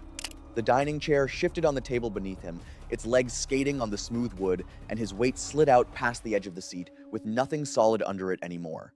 The whole stacked tower of furniture went out from under him at once, and with both hands raised to the ceiling, he had nothing at all to grab on the way down. He toppled backward off the top of it, arms still up and useless. No railing, no counter, no second chance to catch himself in the open air of the room. He came down full force onto the hardwood floor and struck the back of his head. The drop and the hard surface doing in a fraction of a second what the whole careless habit had been building toward for years. There was no cry and no scramble for balance, just the short, heavy sound of the fall and then the house settling back into silence around a man who lived alone and would not be found for hours. What I keep weighing in my head is how tiny the errand really was. A single light bulb, set against a short walk to the garage he decided he was somehow too busy to make. Living alone, Gordon was not found until later that day, and the head injury from the backward fall onto the hardwood had been immediately catastrophic, the kind that leaves no time for a call for help, even if anyone had been there to make it. The medical examiner ruled the death blunt force head trauma from a fall. Apparently, investigators noted the chair still on its side on the table, and the proper ladder still folded and untouched in the garage the whole time. There was no foul play and nothing complicated about it for investigators to untangle, just a stacked chair, a hard floor, and a stubborn shortcut that did not work out the way it always had before. It always strikes me that the people who pride themselves most on doing everything themselves are sometimes the ones least willing to take the one extra minute that would have kept them safe. Nobody else was involved and no one was at fault, and the case was closed as an accidental fall in the home. The ladder he had been unwilling to fetch was carried in from the garage by the family afterward, a quiet, useless reminder of how little the shortcut had actually saved him. It was the 6th of October 2019, and late afternoon light filtered through broken windows on the second floor of a former psychiatric hospital complex in a wooded area of upstate New York, where paint peeled from the walls in long curling strips and fallen ceiling tiles covered the floor in a layer of dust and debris. Phelan Driscoll was 28 years old and worked as an IT support tech at a company in Albany. Marisol Fuentes was 27 and worked as a hairstylist who did wedding parties at a salon near their apartment. They had gotten engaged that summer, and the photo shoot was kinda Marisol's project from the start. Her social media showed months of engagement planning content, and she had multiple posts about wanting a shoot that didn't look like every other couple's. No fields, no sunsets, no fairy lights. She found this location through an Urbex forum, where someone had posted photos of the hallways and rooms, and she literally saved every single one. Phelan pretty much went along with whatever she wanted for the photos. Friends said he wasn't really the type to push back on her ideas. Every couple wants their engagement photos to look unique, and I get that, but there's a line between creative and condemned, and I don't think she saw it. A friend of theirs who did portrait photography on the side agreed to shoot it. They entered through a gap in the fencing and a ground floor door that was already pried open. The building had been closed for over 15 years and condemned for nearly a decade. No electricity, no active maintenance, and no occupancy inspections had been conducted for years. The main wards were poured concrete, but the wing they entered was an older staff annex that used timber joist construction on the upper floors that had been exposed to weather through broken windows and roof damage for years. They took photos on the ground floor first, hallway shots, and a few in a room with peeling green paint that Marisol had specifically referenced from the forum photos. Then she wanted to go upstairs for the window light. The stairwell was concrete and still structurally sound, but the second-floor hallway was different. The walls were water-stained, sections of ceiling had already collapsed onto the floor, and the tiles were buckled and loose in places. They walked like 40 feet down the corridor and entered a room on the south side where these large windows let in the kind of soft, diffused light Marisol had been looking for. Phelan stepped in first. The floor held for a moment, maybe 2 seconds. Then the timber joists beneath the deteriorated subfloor gave way. The floor just opened up and he fell through to the level below, roughly 12 feet. He landed on broken concrete, broken metal framing, and debris from previous collapses that had piled up on the ground floor. Marisol was standing in the doorway when the floor went, close enough to the structural wall that her section held. She watched him fall. I don't know how to talk about this one without thinking about the fact that she picked this building specifically because of how it looked, and the thing that made it look that way is the same thing that made the floor collapse. The photographer and Marisol called 911 from outside the building. Emergency crews arrived within roughly 15 minutes, though getting to Phelan required entering the unstable structure, which took additional time while they assessed safe access routes. He was found on the ground floor unresponsive with massive injuries. He was transported to a nearby hospital where he was pronounced dead shortly after arrival. Authorities later determined the cause of death to be multiple blunt force injuries sustained in the fall, with additional trauma from debris and exposed metal framing. The main access points were pretty much sealed up, and additional fencing was installed within a couple months. Local officials reviewed whether the existing fencing and posted warnings met code requirements.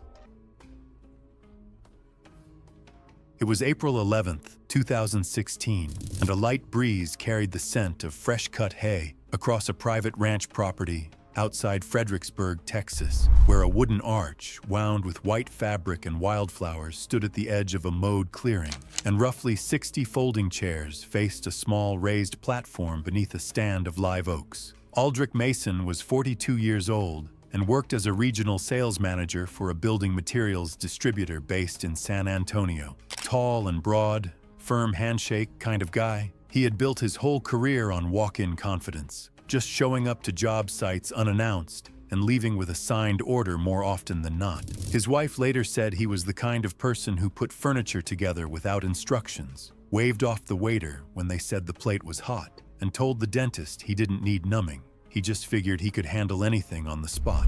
The wedding was for a college friend of Aldrich's wife. The ceremony had wrapped up like an hour before, and everyone was kinda just hanging around in cocktail hour. A chestnut quarter horse belonging to the property owner had been brought out for photographs near the wooden arch. A ranch hand held the horse by a lead rope, and guests had been posing beside the animal's head and shoulder. The ranch hand said the horse was used to events, but he had kept himself positioned to keep guests to the front. Aldrich had watched several couples take photos beside the horse from the front. His wife said he leaned over and told her he wanted a different kind of photo, something like him pretending to swing up onto the horse's back from behind like a cowboy. She told him not to. The ranch hand had loosened his grip on the lead while turning to answer a question from the property owner. Every other guest took the photo from the front, like every single one of them. And when I look at that, all I can think is the safe version of this picture was right there the whole time, but he wanted the funnier one.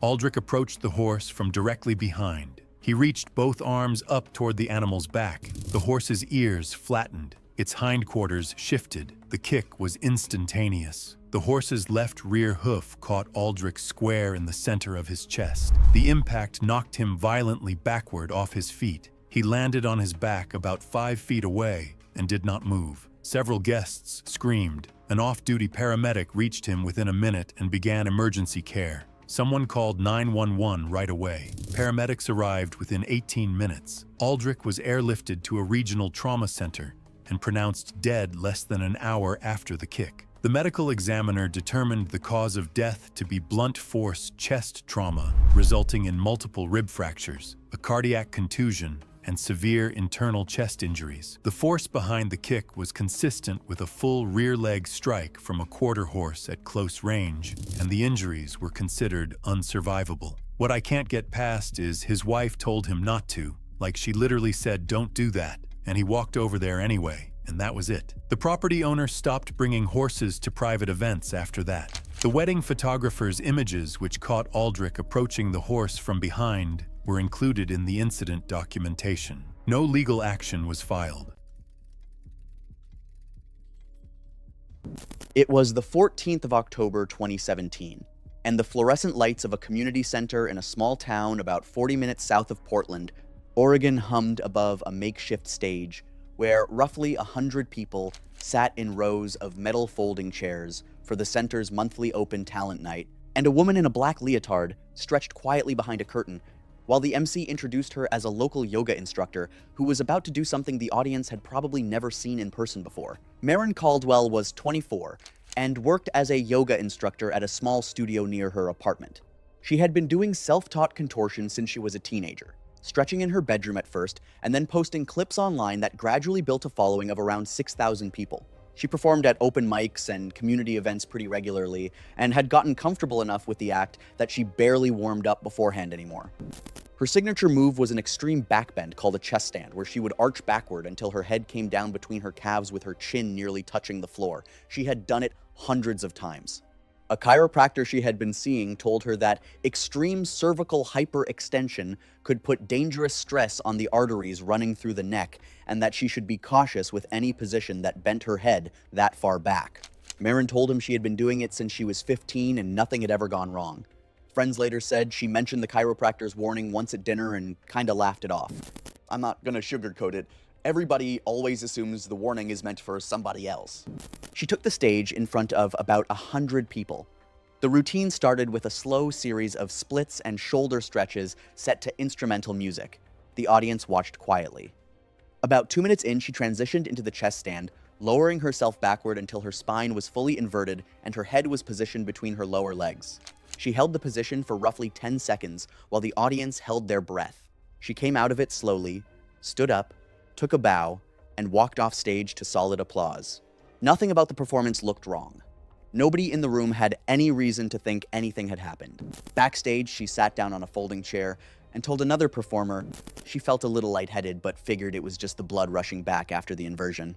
Within about 10 minutes, she was having trouble speaking clearly, and her right hand had gone numb. A stagehand noticed her slurring her words and asked if she was okay. She tried to stand, and her legs buckled. Someone called 911. By the time paramedics arrived roughly 12 minutes later, she was unresponsive on the floor. What had happened inside her neck during the chest stand was a vertebral artery dissection, a tear in the inner lining of the artery that supplies blood to the brainstem. The extreme hyperextension of her cervical spine had stretched the artery past its limit. The tear triggered a clot, and over the next several minutes, that clot traveled upward and cut off blood flow to the part of her brain that controls speech, balance, and basic motor function. She was transported to a regional hospital where imaging confirmed a massive posterior circulation stroke. She was placed on life support and died the following morning without regaining consciousness. The medical examiner determined the cause of death to be a stroke resulting from a vertebral artery dissection associated with extreme cervical hyperextension. No criminal charges were filed because the injury was self-inflicted during a voluntary performance. The community center reviewed its talent night policies, but there was genuinely nothing in their existing guidelines that would have flagged a contortion act as high risk, which is honestly the part that makes this story sit differently than the others. Her family started a small online campaign, raising awareness about the vascular risks of extreme spinal extension. The thing I find genuinely eerie here is that she took her bow feeling completely fine while the damage was already done.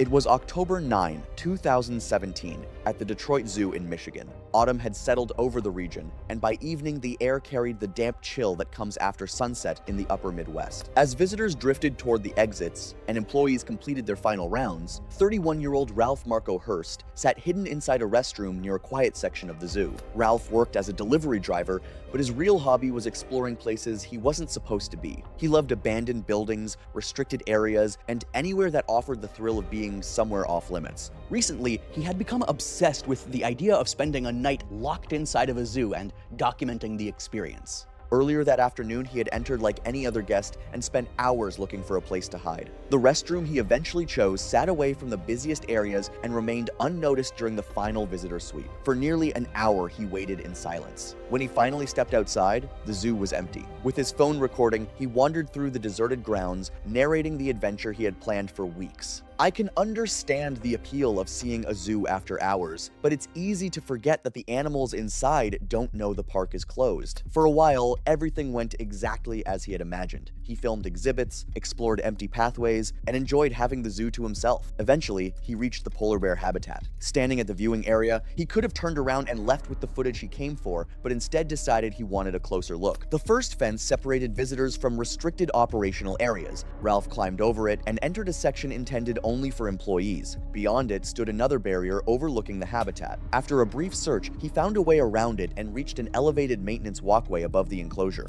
This is the moment I keep coming back to. He had already accomplished what he came there to do, but he decided to push a little farther.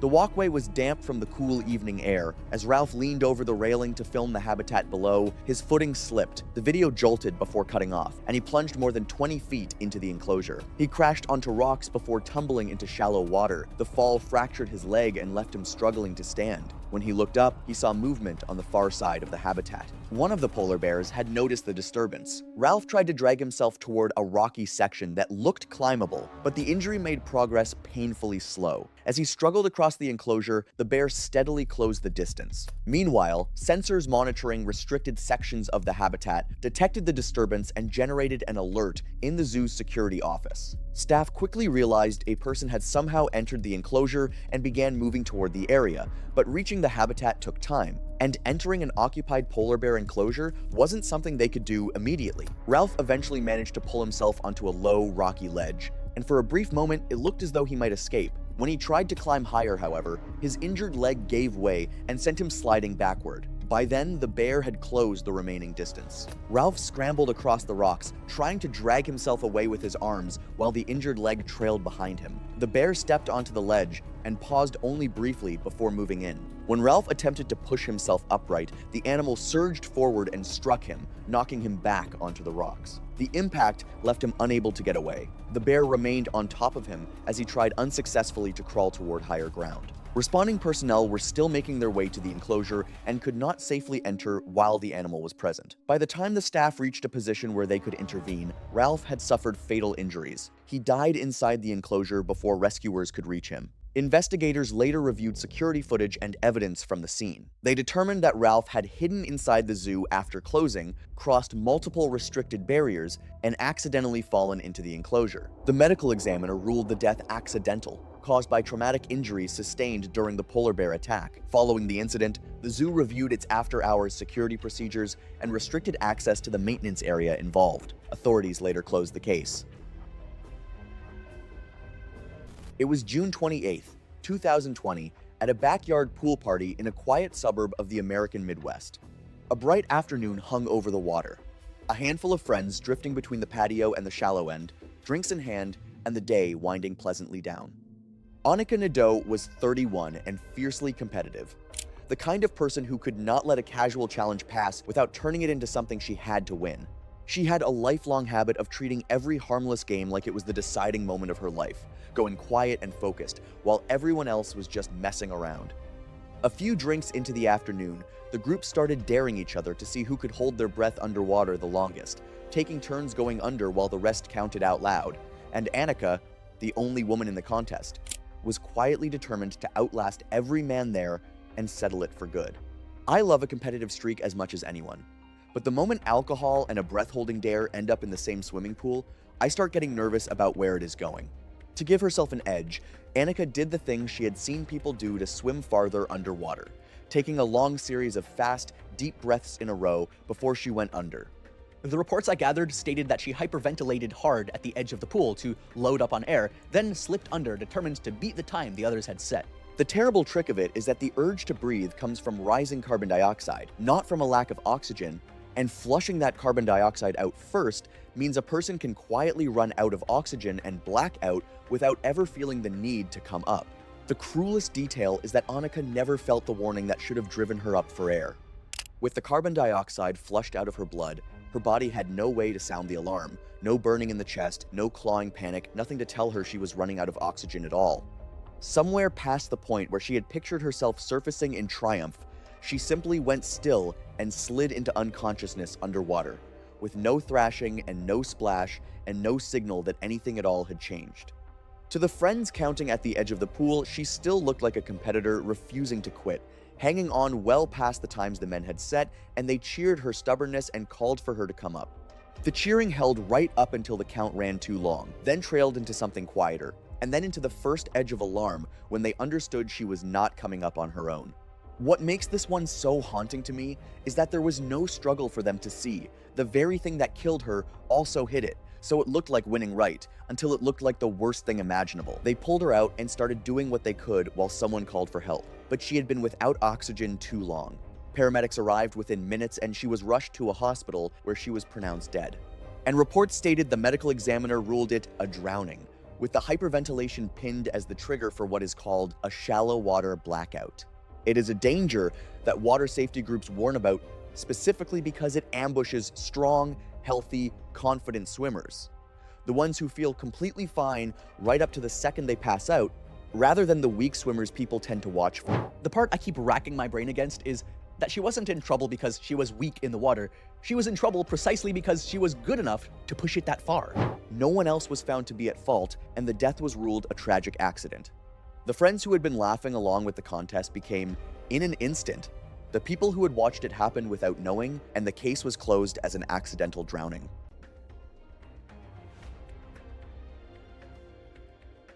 It was the 27th of September, 2014, and the last light of a late summer sunset lit the ridgeline above a gravel pullout along a scenic overlook road in the Blue Ridge Mountains of western North Carolina, where the drop from the overlook edge to the wooded slope below was roughly 80 feet with no guardrail or barrier.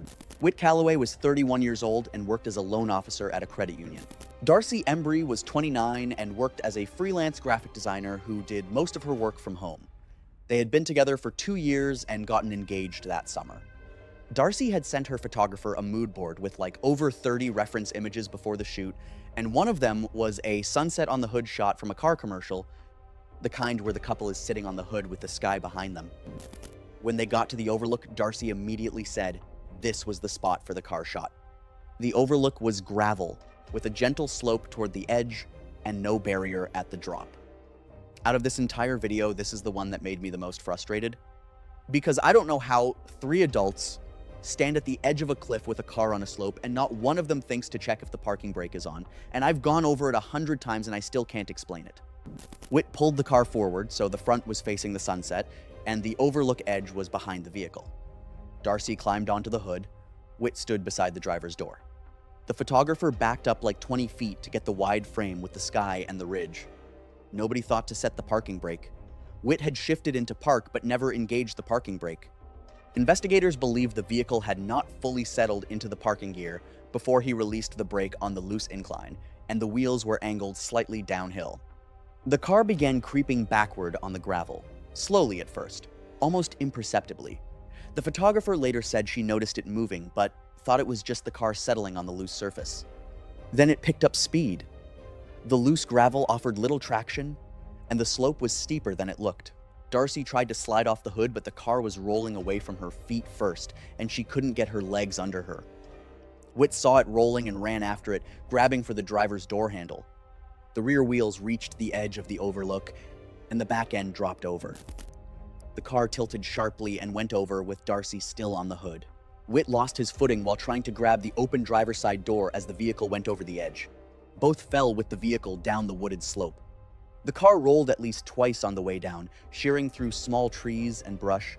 The photographer ran to the edge and called 911. Emergency crews reached the overlook within about 30 minutes and sent a rope team down the slope. The car was found far below the pullout, resting against a stand of trees. Both Whit and Darcy were found near the vehicle. Neither showed signs of life. They were transported to a regional hospital, where they were both pronounced dead. Authorities determined the cause of death for both to be multi-system blunt force trauma consistent with a fall from significant height combined with vehicle rollover impact. The vehicle was examined and found to have zero mechanical failure, the parking brake just wasn't engaged, and the incline and loose gravel were basically what caused the rollback. The overlook was temporarily closed while the Park Service reviewed safety measures. Additional warning signage was posted. Investigators also interviewed the photographer, who confirmed the couple had been using the vehicle as a prop when it began rolling. It was September 22nd, 2018, and the last warm weekend of the season had drawn a steady crowd to an outdoor farmers market in a converted parking lot on the outskirts of Raleigh, North Carolina, where white canvas vendor tents lined both sides of a central walkway, and the smell of kettle corn drifted over wooden crates of late-harvest squash and bundled flowers. Daria Polienko was 34 years old and worked as a receptionist at a dental office in a suburban strip mall, handling scheduling and insurance stuff. Outside of work, she was pretty quiet and routine-oriented. Weekday lunches packed the night before, same parking spot at the grocery store, that kind of thing. Her one visible quirk, according to her sister Alla, was her extreme aversion to stinging insects. Alla later said it went way beyond normal discomfort. Daria would literally cross whole streets in summer just to avoid outdoor garbage cans where bees liked to hang around. A single wasp near a restaurant patio meant she was eating inside, no discussion. She had once abandoned a full grocery cart in a parking lot and sat in her car for 20 minutes because a yellow jacket landed on the handle. A full cart of groceries just abandoned in a parking lot for 20 minutes over one single yellow jacket. And I know how ridiculous that sounds, but you seriously need to hear the rest of this. That morning, Daria and Alla got to the market shortly after it opened. They walked through the vendor rows pretty casually, stopping at produce stands and a honey vendor near the middle of the lot. Alla later said they had been there about 40 minutes when they paused near a flower stand at the lot's eastern edge, maybe 30 feet from the vehicle access lane. A single yellow jacket landed on Daria's bare forearm. Alla saw it first and reached to brush it away. Before her hand made contact, Daria looked down, saw the yellow jacket crawling against her skin, jerked her arm back, slapped at it, and bolted. She didn't stop after the swat. Alla basically described it as instant and total. Daria just dropped the tomatoes and took off from the flower stand without looking anywhere. The flower stand and vendor tents blocked most of the access lane from view, and her path carried her straight out from between them into the truck route. A refrigerated delivery truck was coming into the lot through the access lane at roughly 10 miles per hour. The driver later told investigators the flower stand and vendor tents blocked his view until Daria suddenly appeared from between them, running full speed. He hit the brakes immediately. She showed up less than 20 feet in front of him, and there was just no time. The bumper struck Daria before the truck came to a stop. She fell beneath the front corner of the truck before it stopped. Alla, who had followed a few steps behind, started screaming. Bystanders rushed over, and a vendor with EMT training got to Daria within about a minute. She was unresponsive. Emergency services arrived within 9 minutes. Daria was transported in critical condition and pronounced dead shortly afterward. The medical examiner determined the cause of death to be severe blunt force trauma to the head and torso. The driver was not cited. Investigators confirmed the truck was within the speed limit and concluded there was little opportunity to avoid it. One insect, a truck doing maybe 10 miles an hour and like 30 feet of distance. 10 miles an hour doesn't even sound dangerous. And honestly, it took me a while to wrap my head around how that ended someone's life at a farmer's market on a Saturday morning. The following season, the market introduced barriers and separated delivery access from pedestrian lanes. Alla did a brief interview with a local news outlet where she talked about her sister's lifelong phobia and said she had been telling Daria for years to get help for it. No civil action was filed. It was the 6th of April, 2013, and the small community theater of a rural town in central Wisconsin had been set up for the annual Spring Talent Contest, where about 90 locals sat in cushioned theater seats, facing a 4.5-foot raised wooden stage with no railing or barrier along the downstage edge, and a single spotlight tracked a middle-aged man in a sport coat as he gestured for the audience to participate. Merle Stanhope was 52. A retired insurance adjuster who had taken up stage hypnosis after a weekend seminar 2 years earlier. He had performed at roughly a dozen small events around the region and considered himself experienced at this point. Doreen Kasperzak was 61, a retired school secretary who was well known and genuinely well liked in the community. She had come to the talent contest with her husband. When Merle asked the audience for a volunteer, she raised her hand right away because that was the kind of person she was, always the first to help out at anything the community put together. The contest organizer later said Merle had listed his act as comedy hypnosis and described it as family-friendly. He never mentioned the act involved directing his subject to physically move while under suggestion. Merle had never asked his volunteers about medical conditions, balance issues, mobility, or medications. Doreen had mild peripheral neuropathy in her feet that honestly affected her balance, which she managed with careful walking but never thought to mention to a stage hypnotist who didn't ask. The community theater stage was over 4 feet high, with no railing, barrier, or curtain at the downstage edge. 30 seconds of basic safety questions would have ended this whole story before it started. And I can't believe that nobody actually asked. Merle brought Doreen on stage and began his routine.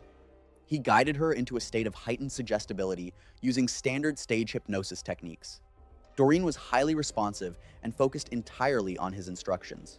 As part of his bit, he told Doreen that when she heard him snap his fingers, she should walk forward to receive an imaginary award. She was standing roughly 6 feet upstage from the edge. He snapped. Doreen just walked forward with her eyes closed in a steady straight line directly toward the downstage edge. Merle was facing the audience and didn't react quickly enough to grab her or call out. The audience initially thought it was part of the bit. This was a comedy hypnosis act, and her walking somewhere under suggestion was the kind of gag they expected. She stepped off the edge of the stage and fell roughly 4.5 feet onto the concrete floor of the theater, striking the back of her head on the floor. There is something deeply unfair to me about a person being punished this badly for simply raising their hands to help out. Merle ran to the edge of the stage and started shouting for help. The audience realized within seconds that it was not part of the act. Several people in the front row stood up. Doreen's husband, who had been seated about 10 rows back, ran up the center aisle to reach her. He was the first person to her side. Emergency services arrived within about 8 minutes. Doreen was unresponsive with visible head trauma.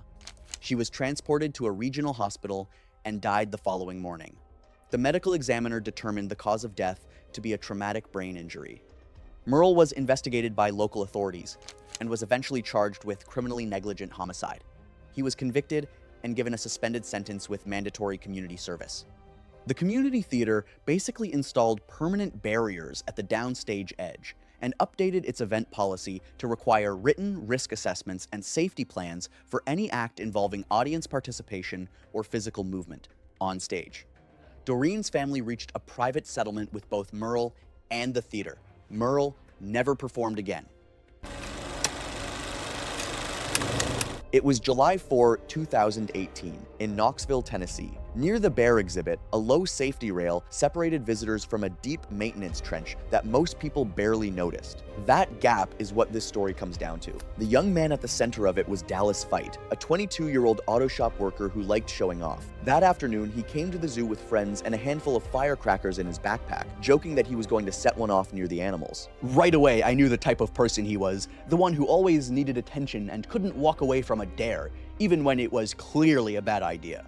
The group made their way to the bear exhibit, and Dallas started getting louder about his plan. A staff member nearby heard him and told him plainly not to throw anything into the enclosure. For a second, it looked like that might be the end of it, but his friends started teasing him, asking if he was scared of getting caught, and that was all it took. Dallas said he wasn't afraid of anyone, pulled out a firecracker, lit it, and tossed it over into the habitat. It popped and startled one of the bears, and his friends laughed and egged him on to do it again. This is the part that always gets me. A grown adult had just told him to stop, and instead of listening, he listened to the laughing instead. Some people are more scared of looking weak in front of their friends than they are of any real danger. Wanting to top himself, Dallas pulled out a second firecracker. To get a better throw, he stepped up onto the lower safety rail and steadied himself there, now standing right at the edge of that hidden trench. He lit it and threw, and this one went off closer to the animal. The bear charged toward the front fence, and people nearby backed away fast. But Dallas wasn't watching the bear. He turned around to catch his friend's reactions, grinning, soaking up the moment. While he was turned around on that rail, he stepped backward. His foot found nothing but air. He fell roughly 12 feet down into the maintenance trench between the visitor barrier and the animal fence. On the way down, his head struck a concrete support. People standing close by heard the impact. His friends rushed to the edge of the trench. It's strange how fast a joke. One moment they're laughing, and the next they're staring at a friend who isn't moving. The seriousness of it didn't hit until that moment. Help came quickly, but Dallas never woke up. He died from the injuries to his head, and the bear, the animal everyone had been worried about, never touched him at all. In the days after, plenty of visitors had recorded pieces of what happened on their phones, and the videos lined up with what witnesses described. Investigators confirmed the bear never made contact, and that every bit of the harm came from the fall onto the concrete below. They determined Dallas had climbed onto the barrier on his own and lost his footing while turned away from the exhibit. There was no foul play, no equipment failure, nothing hidden. Once the review was finished, they closed the case. The medical examiner ruled the death an accident caused by blunt force head trauma. It was July 22nd, 2019, at a crowded summer block party in a residential neighborhood of the American Southwest. A hot evening had settled over the street, music going, a cluster of people gathered on the grass near the sidewalk where a young man was holding court. Trevon Eddings was 26 and a gym regular who never met an audience he did not want to perform for, especially when there were women watching. He had a habit of narrating his own feats before he did them, flexing and announcing each one like a ringside hype man, certain that the bigger the claim, the better the reaction. That evening, he had already broken a couple of scrap boards over his knee and cracked a thin patio paver with the side of his hand, soaking up the cheers each time, and the small crowd egging him on only made him hungry for a bigger, harder, more impressive target to hit. I have been around plenty of guys who like to show off their strength, and there is usually no harm in it, but the need to keep topping yourself in front of a crowd is exactly how people get hurt. Looking for a grander finale that would top the boards and the paver, Trevon's eyes landed on a green metal utility cabinet at the edge of the lawn, the kind of pad-mounted box that sits quietly on a concrete pad in a lot of neighborhoods. So, people there supposedly told investigators that Trevon bragged that his bare fists could hammer clean through the solid steel cabinet, squaring up to the green metal box to throw everything he had into one punch. What gave the stunt its real danger was that this was no ordinary box, but a live piece of the power grid, plastered with high-voltage warnings he waved off as part of the dare, and a hidden fault had left its metal housing carrying a current it was never meant to. Dry skin gives a body some natural resistance to electricity, but a sweaty hand pressed flat against energized metal on a hot night drops that resistance away and turns a person into an easy path straight to the ground. The danger was never the punch he was bragging about. It was the very first instant his skin touched the metal. That cabinet was live electrical equipment, stamped with the high-voltage warning labels that mark every one of them, and Trevon had singled it out because it looked like the toughest thing on the block to hit. The moment his bare, sweaty hand slapped flat against the housing to load up his swing, his feet planted on the damp grass at the foot of the concrete pad, his body became a clean path for the current straight down into the ground. There was no second blow, and no real punch at all. The electricity seized him at first contact, his hand clamping onto the metal as his muscles locked the way they do under that kind of current, so that he could not pull back, could not unbend his fingers, could not even let go of the box. He sagged against the cabinet with his arm welded to it by his own grip, and for a few long seconds, the crowd kept laughing and waiting for the big finish, certain the shaking was part of the bit. The cruel little irony I cannot get past is that the punch never even happened. The thing he was so sure would impress everyone was the one part of the night that never came. Someone realized fast that he was not performing and pulled others back from touching him directly, while a neighbor ran to kill the power. Later, the utility company confirmed that the cabinet had an internal fault that left its housing live, the exact danger those bright warning labels exist for to keep anyone from ever laying a hand on it. By the time he could be safely reached, it was far too late, and the medical examiner ruled the death accidental electrocution. To me, there is something almost unbearably silly and sad about it together.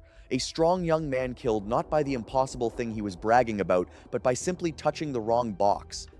The utility was found responsible for the maintenance failure on the cabinet, and the fault was repaired and the unit flagged across the area for inspection. The crowd's phone videos, filmed to capture a feat of strength, instead became the footage that showed investigators he had died before he ever threw the punch. It was the 23rd of July 2016, and a rented pontoon boat drifted across the flat surface of a bay on the eastern shore of Lake Michigan, where the late morning sun reflected off the water, and a photographer crouched near the stern, adjusting a lens while a couple stood near the bow railing. Cullen Dietrich was 39 years old and worked as a brewery sales rep, covering accounts across the western Michigan area. Noreen Sabo was 37 and worked as an office manager at a chiropractic clinic.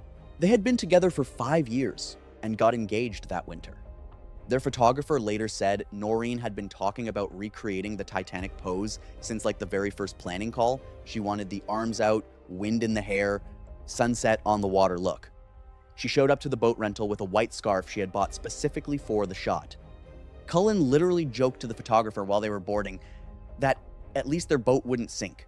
If someone had told me this story and left out that joke, I'd still think it was awful, but knowing he actually said that right before it happened adds something that I can't put into words. The boat was a standard rental pontoon, roughly 20 feet long, with a low railing around the perimeter. The rental operator had given a safety walkthrough that basically covered life jackets, the kill switch, and staying inside the railing. Cullen was operating the boat at idle speed. Neither he nor Noreen was wearing a life jacket. The photographer was seated near the middle of the deck. For the shot, Noreen climbed over the bow railing and stood on a narrow ledge on the outside of the boat, maybe 4 inches of footing between the railing and the edge. She faced forward with her arms out. Cullen stood behind the railing, holding her waist with the engine still in gear at low speed. The photographer framed the shot from behind them with the open water as the backdrop. They held the pose for several frames. The photographer later said the light was perfect, and the shots were looking exactly like what Noreen wanted. Then a larger recreational boat passed roughly 50 feet to their left, moving fast enough to throw a significant wake. The first wave hit the pontoon broadside, and the boat rocked sharply to the right. Noreen's balance shifted forward. Her feet slipped on the narrow ledge, and she grabbed for the railing but missed. Cullen tried to hold on, but his hands slipped on her shirt. She pitched forward off the ledge and entered the water near the bow. Cullen panicked and bumped the throttle forward before finding neutral, which surged the boat ahead and drove the propeller across the area where she had fallen. The photographer and Cullen heard her hit the water, but couldn't see her from where they were.